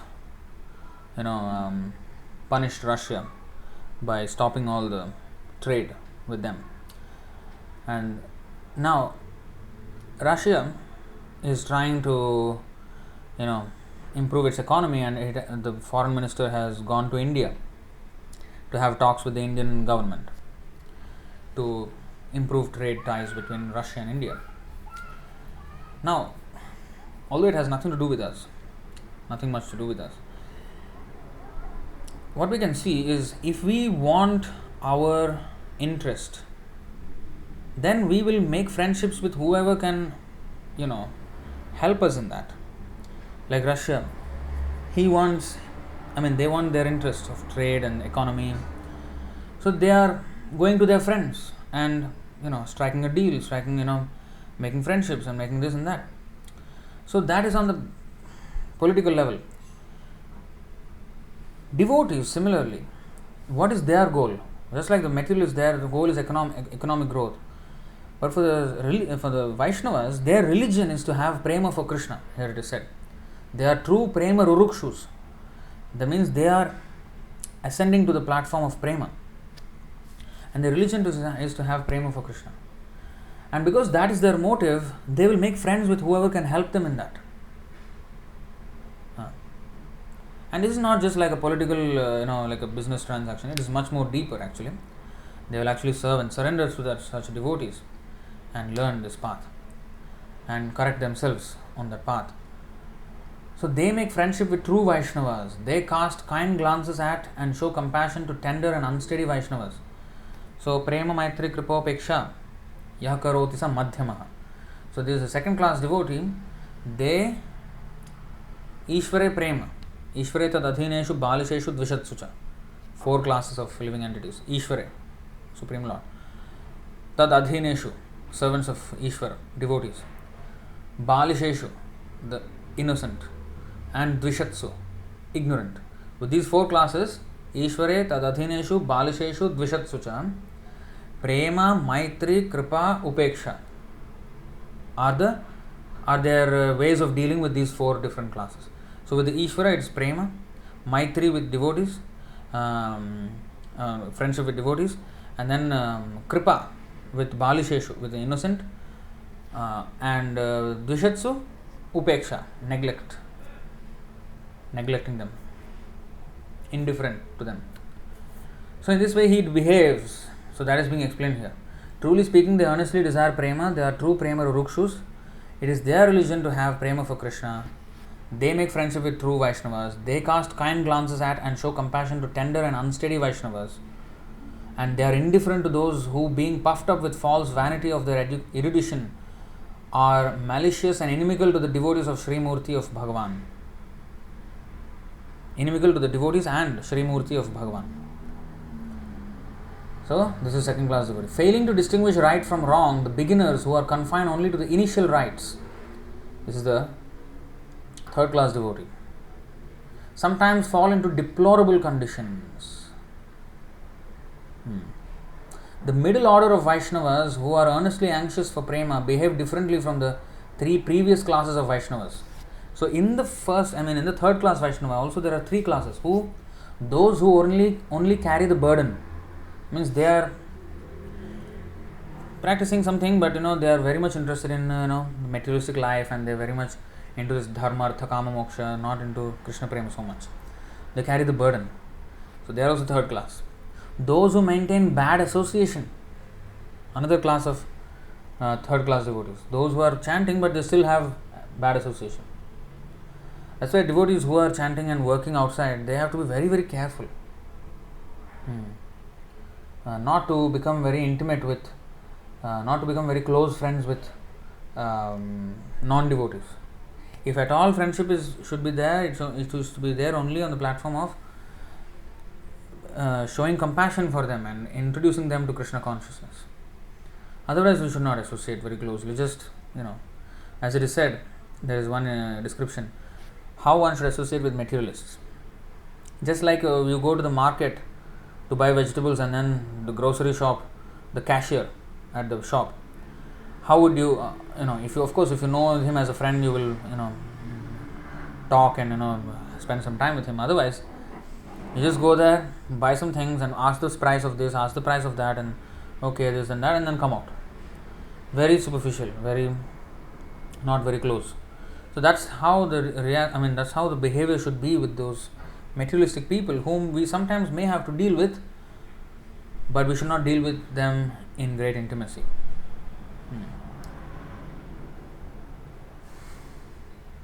So those who carry the burden, those who maintain bad association, and those who strictly follow. This is also third class devotee, but he is strictly following and actually wanting to improve and coming to the second class. So the second class are the ones, the middle order of Vaishnavas who are earnestly anxious for Prema, behave differently from the 3 previous classes of Vaishnavas. Those who carry only the burden, those who maintain bad association, and those who strictly follow. and soon are blessed with Prema or ascend to the highest or superior order of Vaishnavas. In other words, they will go to the first class standard of Vaishnava.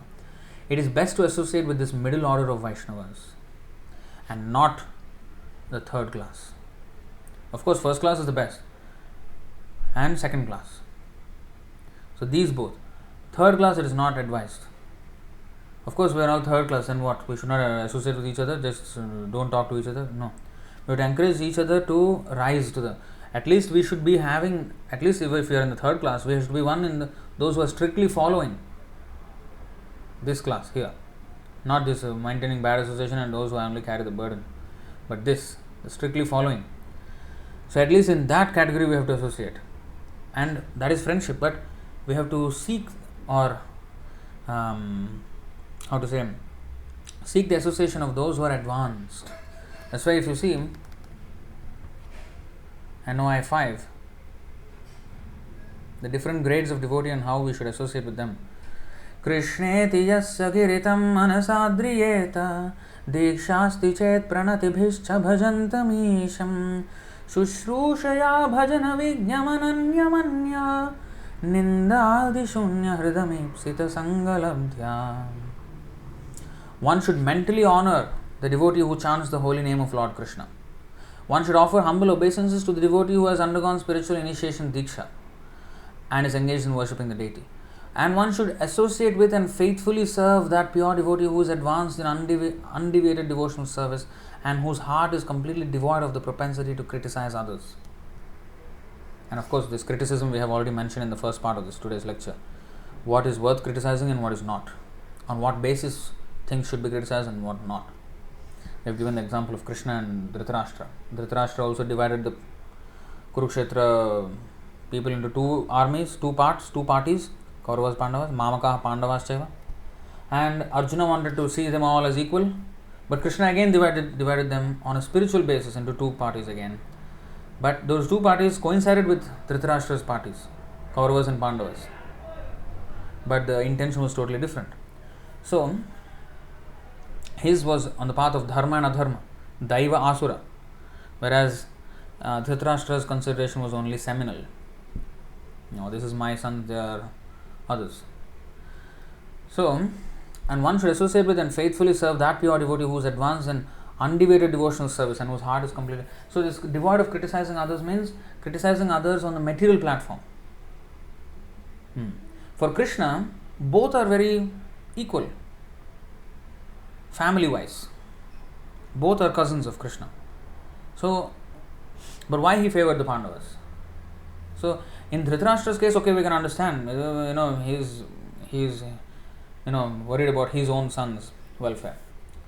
But in the case of Krishna, both are equally cousins for him.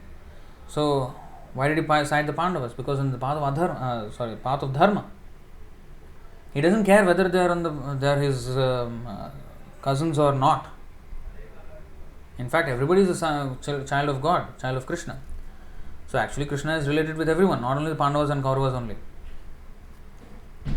So why does he cite the Paritranaya Sadhunam Vinashasya Dushkritam? Two parties. Based on Daiva Asura. So the difference, that is spiritual criticism. So Krishna criticized what Karna has done, what Bhishma Dev has done, what all of them have done on the Kaurava side. But that criticism, and he says, Vinashashu Dushkritam, not just criticize, I will destroy. So, if Krishna can have such feelings of criticism and even to the point of destruction, like Narasimha, he destroyed Hiranyakashipu and saved Prahlad. So, that criticism is always to be there. So, materialistic life should be criticized and spiritualistic life or devotional life should be praised, and devotees should be praised who are treading the path of Krishna consciousness, and those who are on the materialistic way, they have to be condemned. Either helped, that way of life should be condemned, and if they can be helped, they should be helped. If they are stubborn atheists, they should be avoided. So, this we have explained in the early part.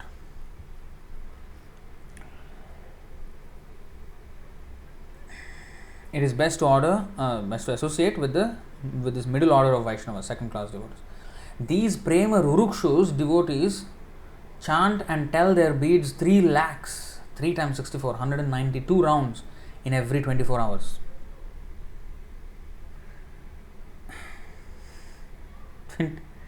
192 rounds. And they are still Prema Rurukshus. Not yet Prema Rudhas or somehow. So just see where we are at this whole point. 3 times 64 rounds in every 24 hours. And they find such happiness in the holy name that they cannot spare a moment without him. Then when no time can be kept in sleep, etc., they become incessant in their bhajana. This is their rise to the first class platform. The first sign of a person who is rising to the first class is that he cannot stop. He cannot stop chanting. He cannot stop serving Krishna. Avyarthakalatvam. He does not waste a single moment. That is the stage of anubhava. Going to the stage of bhava and then prema. So they become incessant in their bhajan. Bhajan means not only singing, sitting and singing together. Bhajan means to worship Krishna. Basically the whole process of devotional service, that is called bhajana. They become incessant in their bhajan. Repeated remembrance of the meaning of the holy name as explained by Sri Gopal Guru Goswami. Hara. What is Hara? And what is that? Hare. Hare means Hari and Hara, both also. And Krishna, all attractive. Harāma, the reservoir of pleasure. And of course that other meanings also where he said Ra means all the sinful activities will go away, just like in the Ramayana, the demon Maricha was fearing the letter Ra. And then Ma, Ram. Ma means the sin won't enter back again. So that kind of explanation is given. And also he is always, he is a reservoir of pleasure. He is always with his pleasure potency Radharani. So Krishna's another name is also Rama. Balaram is also Ram. Ramachandra Bhagavan is also Rama. So anyway, the reservoir of pleasure. So in that way, Sri Gopal Guru Goswami has given the definition of holy name. So repeated remembrance of the meaning of the holy name as explained by Sri Gopal Guru Goswami, who is a disciple of Swarup Damodar Goswami, personal secretary of Lord Chaitanya, will by degrees drive out all contamination from the nature of the devotee. So we have to Bhaktisiddhanta Saraswati Thakur said earlier in this part that and by the way, those who have missed the earlier part, this whole chapter is by Bhaktisiddhanta Saraswati Thakur, not by Bhaktivinoda Thakur. This was added to the Harināma Cintāmaṇi as another chapter at the end, but it's actually written by Bhaktisiddhanta Saraswati Thakur, and that's why the English is so elevated. So, repeated remembrance of the meaning of the holy name as explained by Gopal Guru Swami will by degrees drive out all contamination from the nature of the devotee.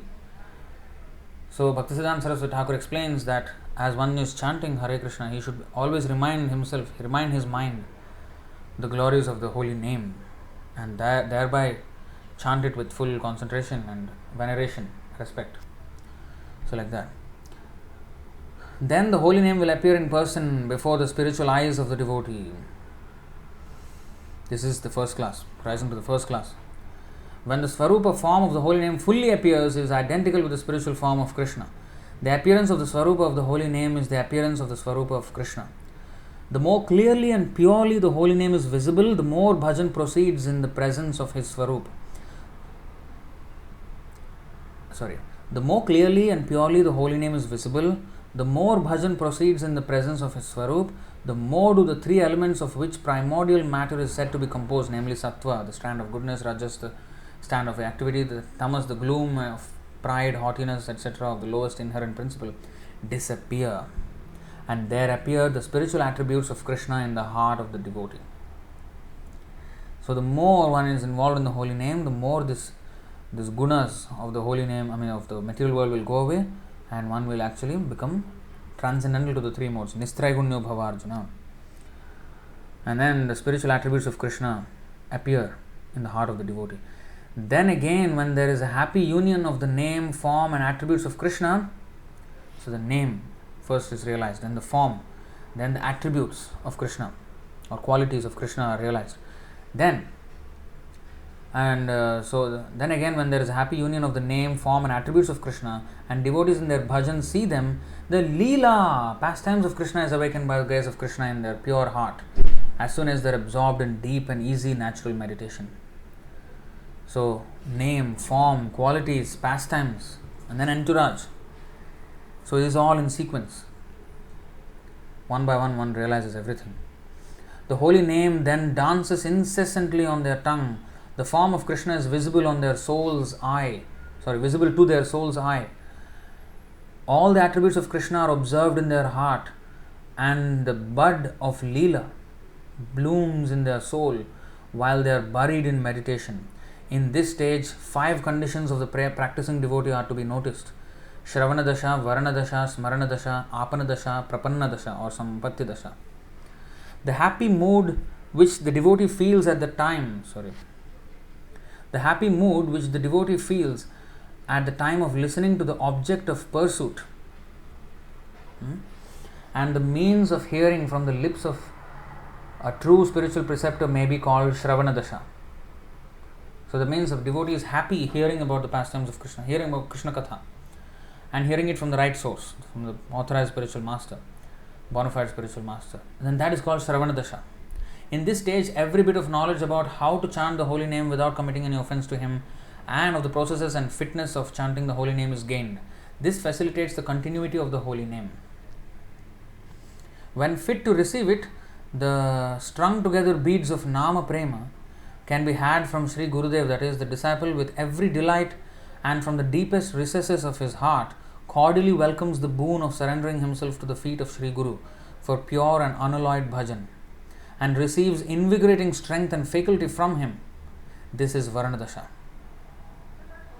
So he accepts. Karishye Vachanam Tava. I will do whatever you say. That is a disciple. And that stage is called Varana Dasha, when he accepts. And then he gets invigorating strength and faculty from the Guru. The choice of Sri Guru for bhajan by the acceptance of the holy name and strength from him. So in this stage he receives strength from the devotee and he accepts the holy name from the devotee. Remembrance, contemplation, concentration, constant meditation and trance, final beatitude or ecstasy, are the 5 processes of smarana. So, what is that? Just now. Smarana Dasha. Smarana Dasha. We have seen the 5 Smaranavastha. 5 divisions it is there. Dharana, Dhyana. What is that? Let us just recap that part. Sorry, it's a bit late, but I think we will finish it today.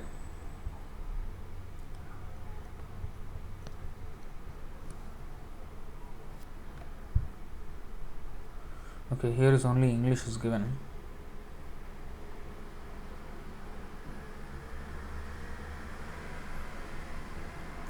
Recollection, absorption, meditation, constant remembrance and trance.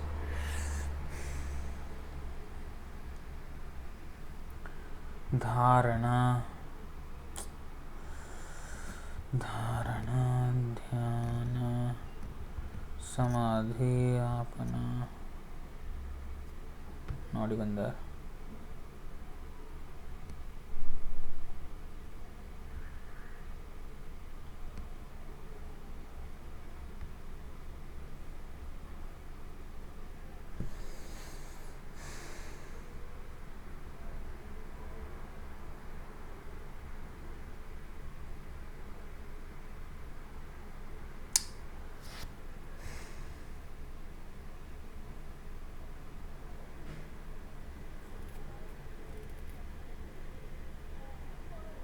What was the verse we saw? On Thursday.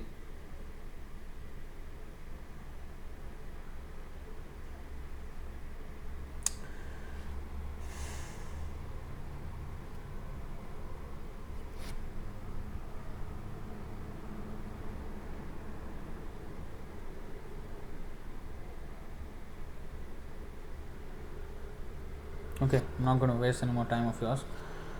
I forgot where this Smaranavastha, the 5 stages are mentioned in Sanskrit. Anyway,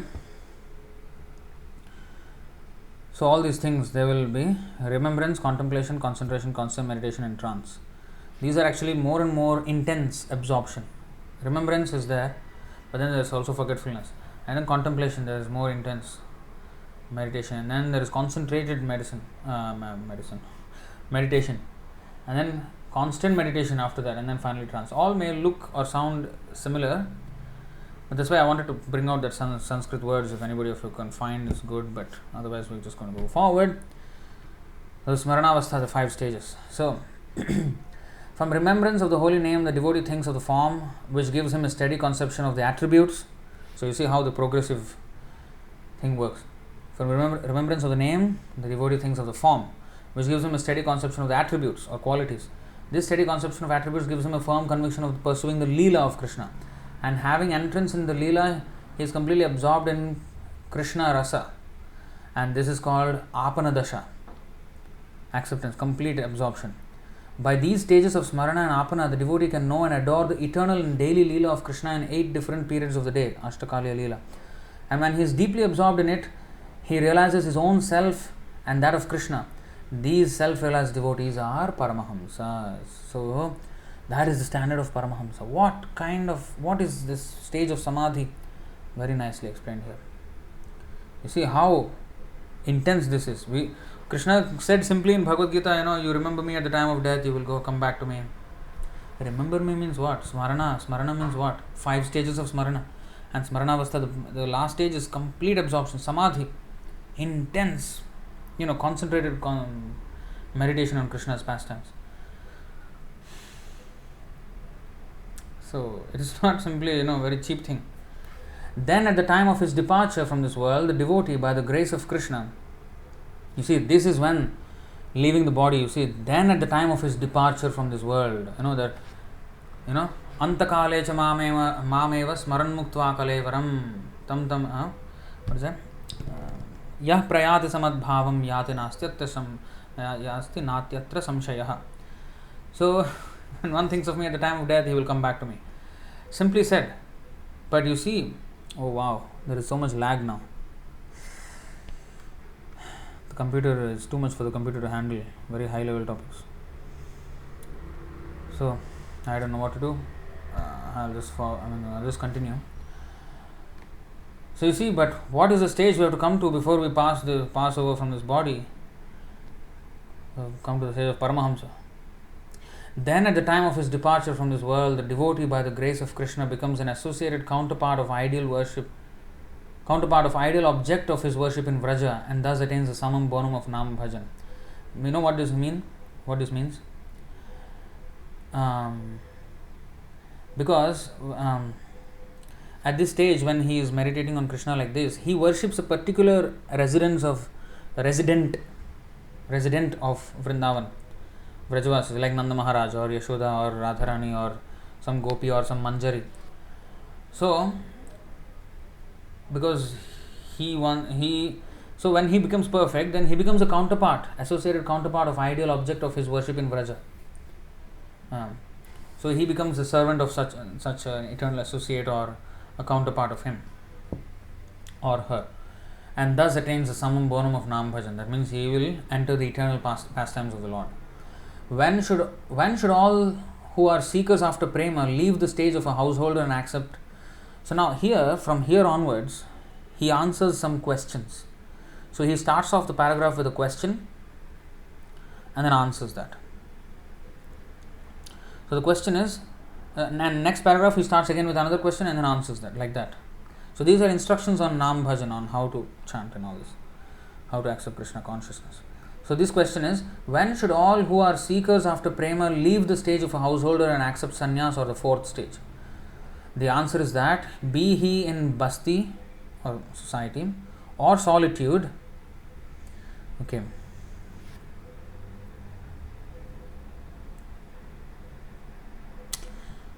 Anusmriti, yes. Oh wow, there is a verse. Beautiful. So this is the verse. Where is it even quoted? Tamidam smaranam panchavidham So then there is a whole Sanskrit. And remembering the Lord progresses in 5 stages. First one tries to understand the Lord. This is called Smarana. Then the heart becomes attracted to the Lord. This is called Dharana. And then specifically meditates on the Lord's form, qualities and pastimes. This is called Dhyana. Then that meditation drowns one in a flood of nectar. This is called Dhruvanusmriti or Anusmriti. And then the Lord personally appears before the meditator. This is called Samadhi. So these are the 5 stages of Smarana. Anusmriti, yes, that word, if I find out, that I will get the purport. Anusmriti is there. So anyway, you see, that is the stage of actual Samadhi. So the answer is that so when should he leave householder and accept sannyas? The answer is that be he in society or in solitude, in palace or bower, be he in the stage of a grahastha or a vanaprastha or a sannyasi, in whatever stage he may be in, the Prema Rurukshu should prefer to live in that stage only which will be favorable to the attainment of Prema, and should at once desert the stage that is a burden or antagonistic to his bhajana. In this connection, the lives of Srivas Pandit, Sri Pundarik Vidyanidhi, Sri Ramananda Rai and other personal attendants of Krishna are worth recollection. They are all born Paramahamsas.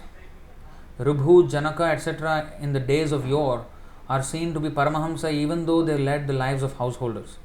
While on the contrary, finding household life to be detrimental and a bar to bhajana, Sri Ramanujacharya, Sri Swarup Damodar Goswami, Sri Madhavendra Puri Goswami, Sri Haridas Thakur, Sri Sanatan Goswami and Sri Raghunath Das Goswami all renounced the stage of householder and accepted sannyas.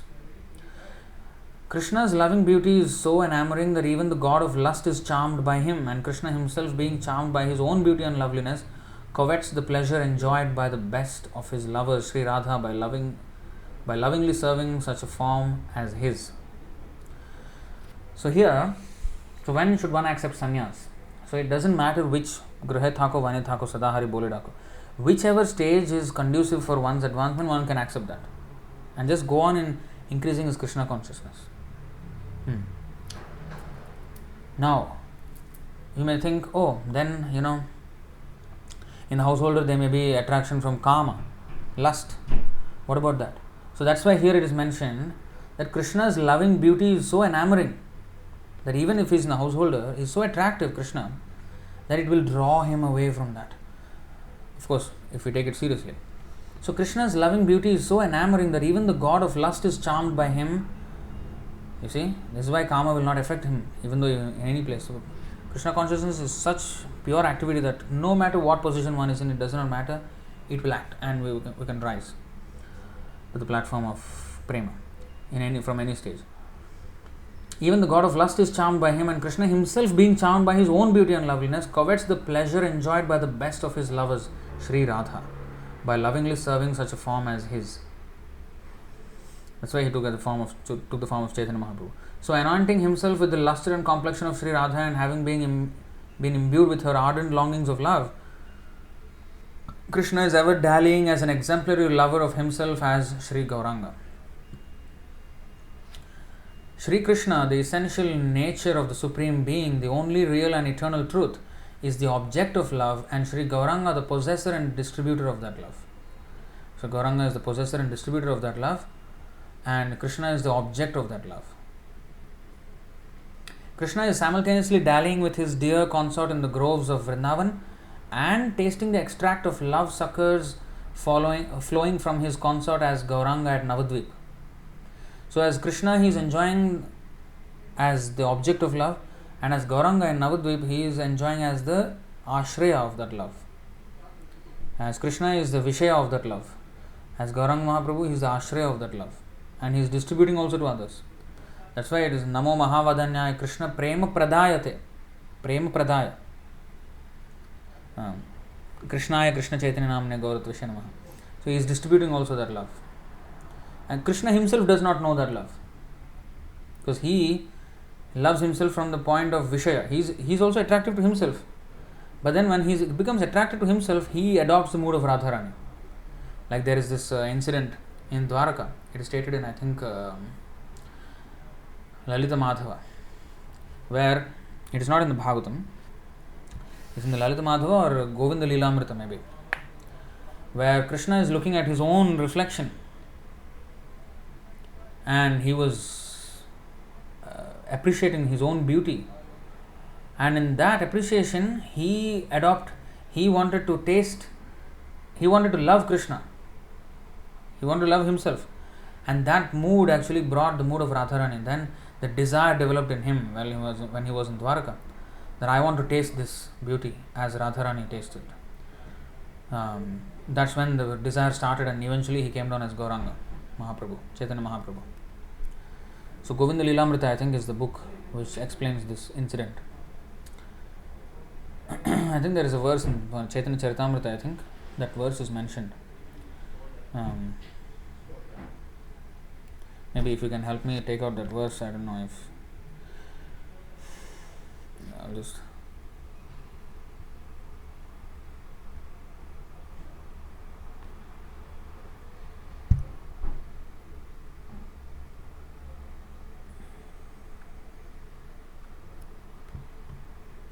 Yeah.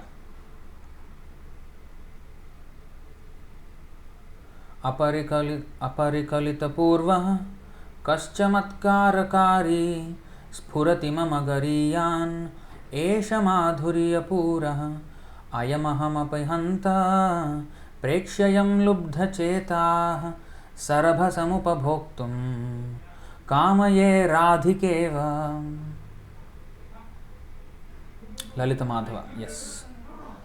Lalita Madhava is a drama of Krishna in Dwarka. So in that this verse is there. Upon seeing his own reflection in the bejeweled pillar of his Dwarka palace, Krishna desired to embrace it, saying, Alas, I have never seen such a person before. Who is he? Just by seeing him, I have become eager to embrace him exactly like Srimati Radharani. And this was the beginning of his plans of how to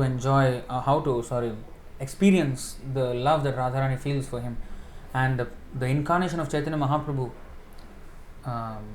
the reasons behind Krishna's, or the thoughts or the plans of him wanting to incarnate as Chaitanya Mahaprabhu started here at Dwarka. So, in so doing, he distinguishes pointedly the real name, identical with the object himself, from the apparent or false one which is taken profanely, blasphemously, or in vain. So the name of Krishna, which is identical with Krishna, is only so when it is taken in the real way.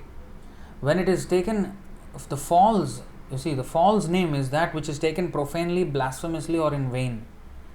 When we are taking the name in aparad, then we are not experiencing the full effect of the name because of our disposition of offensive disposition. So as we chant more, by the blessings of Srila Prabhupada Chaitanya Mahaprabhu, if we give more respect to the name and chant more nicely, and then not only during chanting, but conducting ourselves as a devotee, all aspects of our devotional life. Because, like for example, blaspheming devotees is one of the offenses against the name, because the devotees spread the glories of the name. So that blasphemy of the devotees can happen even while not chanting, even while doing other things that can blaspheme. So that is also aparad of the name. So Nāma aparad is on not only when we are chanting, but our life as a devotee. All the 10 offenses we have to avoid. So if we do those offenses and try to chant Hare Krishna nicely, that is still blasphemously chanting. So that is apparent or false name. But the only way we can become purified is just keep on chanting and trying to avoid the offenses as much as possible, and seeking the mercy of Guru, Vaishnavas, and Krishna, Chaitanya Mahaprabhu and Krishna. So he emphasizes that in this Kali Yuga, worldly people indulge in. Who emphasizes? Oh. Okay.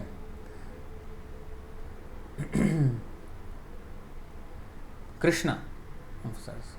Krishna is simultaneously dallying with his dear consort in the groves of Vrindavan and tasting the extract of love suckers flowing from his consort as Gauranga at Navadvip, himself singing Krishna's name and teaching others how to love Krishna and sing his name. So this is Chaitanya Mahaprabhu. In so doing, he distinguishes pointedly the real name, identical with the object himself, Krishna, from the apparent or false one which is taken profanely, blasphemously or in vain. He emphasizes that in this Kali Yuga, worldly people indulge in duplicity, intoxication, sensuality, killing animals, mercenariness, and so are unable to meditate upon or worship Vishnu and perform Vedic sacrifices. So, in other words, if we take to Krishna consciousness and engage in these 4 sinful activities, meat eating, illicit sex, gambling, intoxication, then that is blasphemously taking. And even if we are avoiding those things, there are still offenses to be considered that have to be avoided. But at least one is on the path of, reformation. But if we stick to these sinful habits, then especially it is, that is false name. The name has a zero effect like that, because we are not receptive to the effect of the name. So the chanting of Krishna's name is the only meditation, the only sacrifice, the only worship in this age of Kali. The name is the means, the name is the end. But it should be noted with the utmost care that Krishna's name is not a mere combination of letters or utterance. An appearance is not a mere combination of letters or utterance. An appearance is not identity. So it may appear as the holy name, but it's not the real identity of the holy name. The letters themselves don't make up the holy name, but the bhava with which it is chanted, the understanding that lurks behind those letters, as Bhaktisiddhanta Saraswati Thakur says. And that being revealed by a pure devotee, and we accepting that and then giving full respect to the holy name with that understanding, that is the proper chanting of, proper acceptance of the name. So an appearance is not identity. The fire and the glow. Now he gives an example to, explain this. The fire and the glowworm, though similar in appearance, are not identical. Glowworm also looks like fire, a small spark. The fire and the glowworm, though similar in appearance, are not identical. The minutest spark of fire, set consciously or unconsciously, seriously or playfully, will instantaneously burn an inflammable thing. If you put some fuel, petrol, a little bit fire, just a spark, immediately it burns the whole thing. Whereas 1,000 glowworms will not be able to do that. They will not set the fuel on fire. So they may appear the same, but the effect is different. Krishna's name is identical with Krishna himself and pregnant with all the properties and attributes of Krishna. So his name, unlike all other names, is full of energy, perfect, eternal, pure, devoid of illusion and eternally free.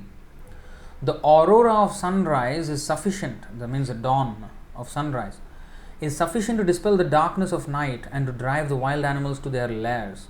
Lairs means their den, their hiding places, hideouts.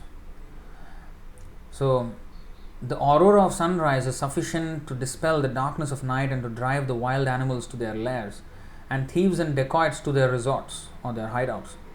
So everybody will just go away from the field of action and then hide in their places, and then darkness is also gone. It enables us to distinguish the various objects of senses and ushers the advent of the glowing lamp of heaven. The glowing lamp of heaven is the sun.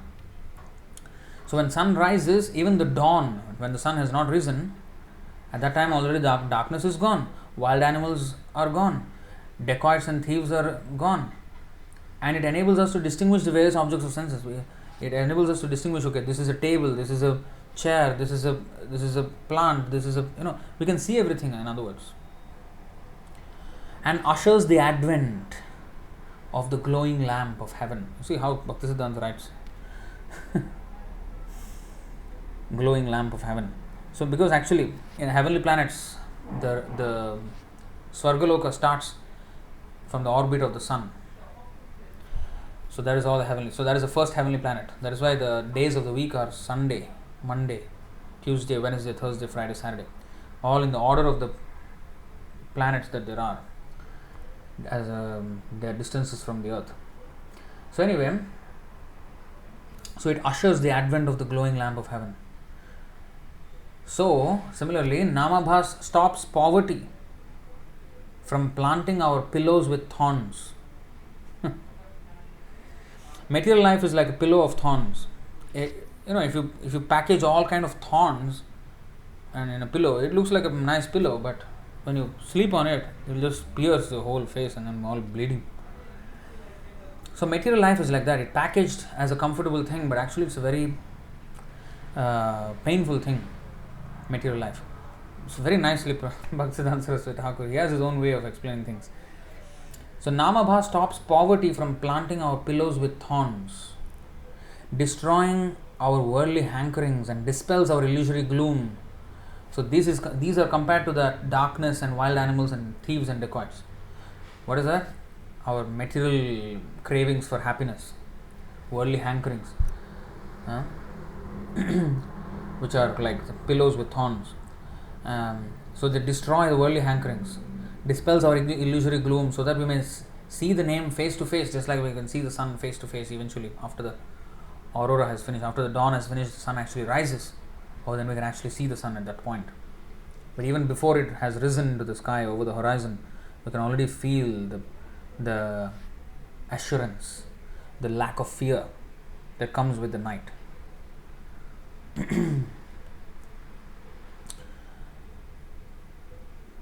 And the gloom that comes with the night as well. So many things to fear in the night. The ghosts, the wild animals, the thieves, all that will go away even by just the dawn. One will feel assured. One will feel safe. And then when sun rises, all activity starts. So similarly, spiritual activity starts when the sun of the holy name has risen in the heart. So, dispels our illusory gloom so that we may see the name face to face. With the ever-burning sun, when the ever-burning sun peeps out of the eastern horizon, its ever-effulgent rays make us see it face to face, feel its golden rays and enable us to see all objects bathed therein. Every object that is bathed in the sunlight we can see. There's actually this verse by Haridas Thakur, Antya Leela 3.181.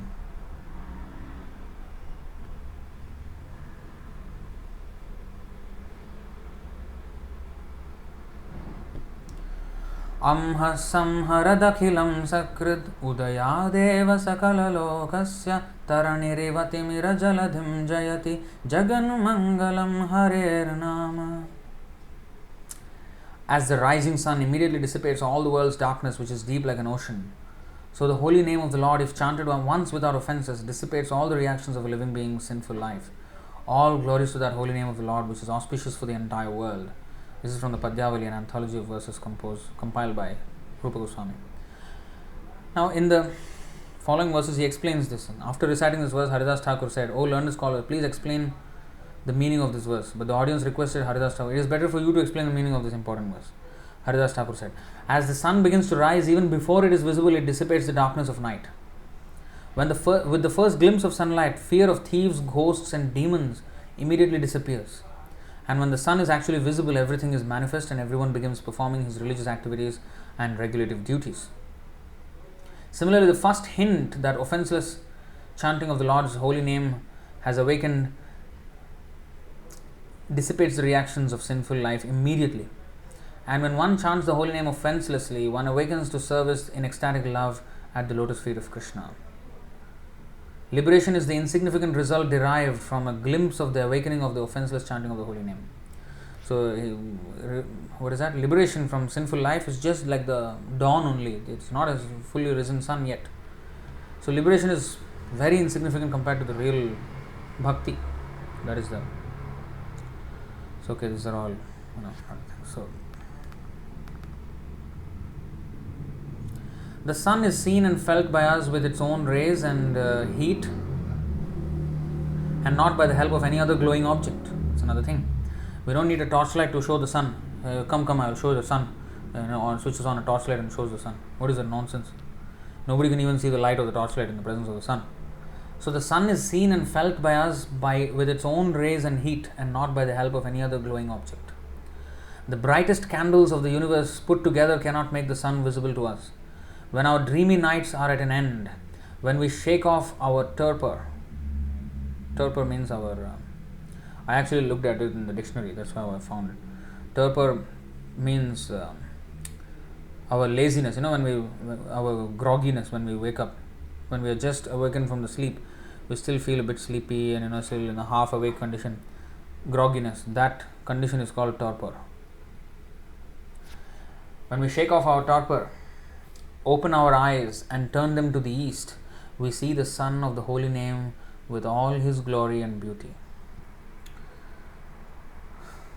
So he's asking us to wake up and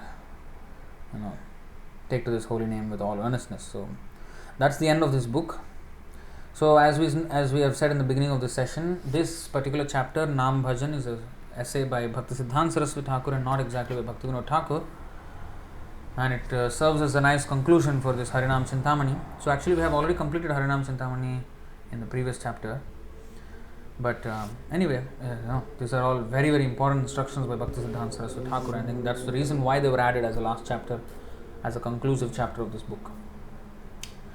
So we should really be thankful to the devotees who have put this together, this translation.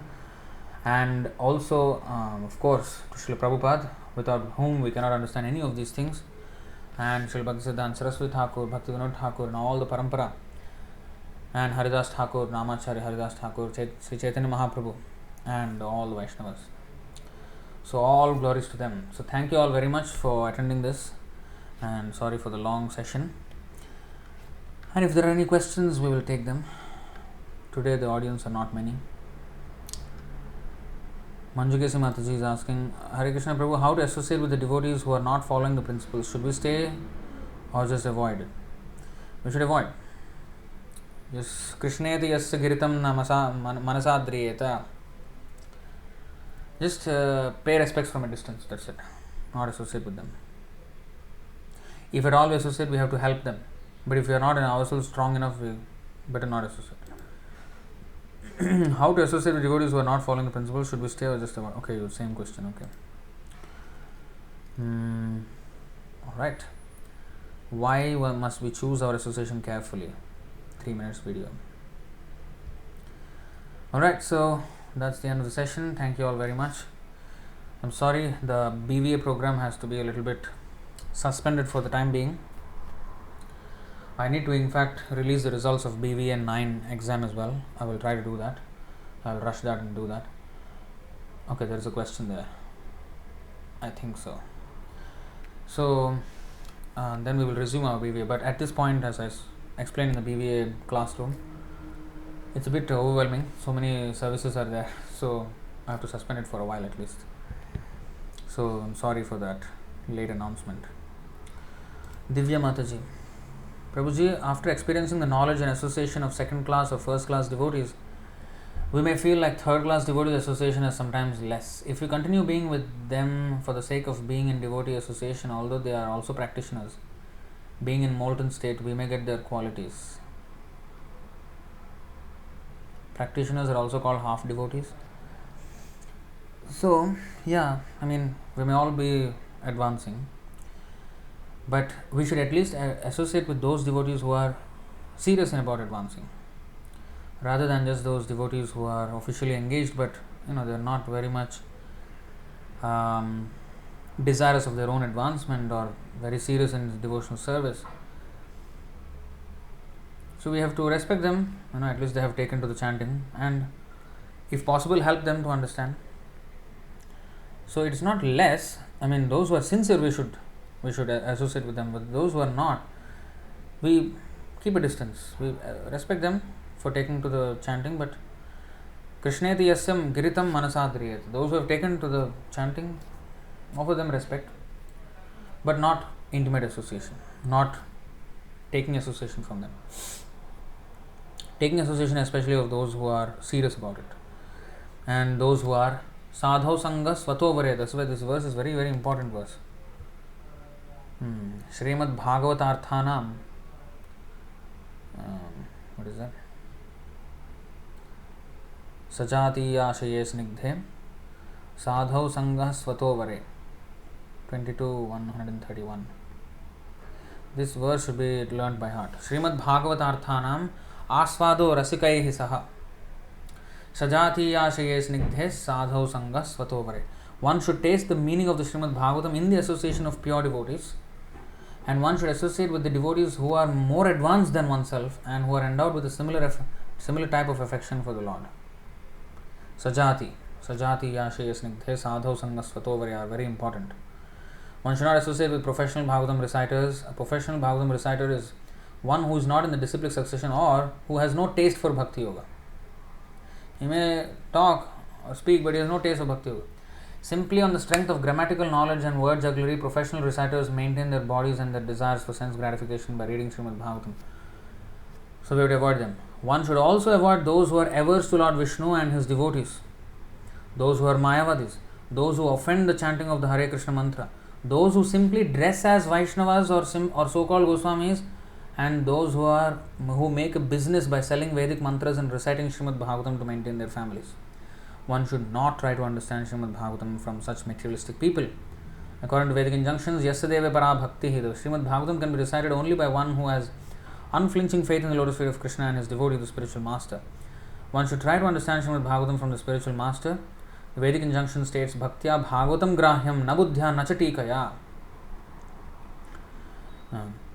One has to understand Srimad Bhagavatam through the process of devotional service and by hearing the recitation of a pure devotee. These are the injunctions of the Vedic literature, Shruti and Smriti. Those who are not in the disciplic succession and who are not pure devotees cannot understand the real mysterious objective of Srimad Bhagavatam and Srimad Bhagavad Gita. So, we should hear from the pure devotee and those who repeat the words of pure devotee and take that in their own lives. So, we have to learn from them. So then, we can progress. Otherwise, we will be to our own detriment. We will behave to our own detriment. So I hope that answers the question. Thank you all very much. It has been a marathon, Harināma Cintāmaṇi, 17 episodes. We have practically stopped Bhagavatam Chaitanya Charitamrita classes just to finish this. So we'll resume. Our classes will be going on despite whatever is going on with the project here, the service here. Classes will go on. Alright, so we'll stop it here. Thank you all very much. Hare Krishna. Harināma Cintāmaṇi ki jai, Nāmacharya Haridas Thakur ki jai, Nitai Gaur Premanande Hari Hari Bol. Hare Krishna.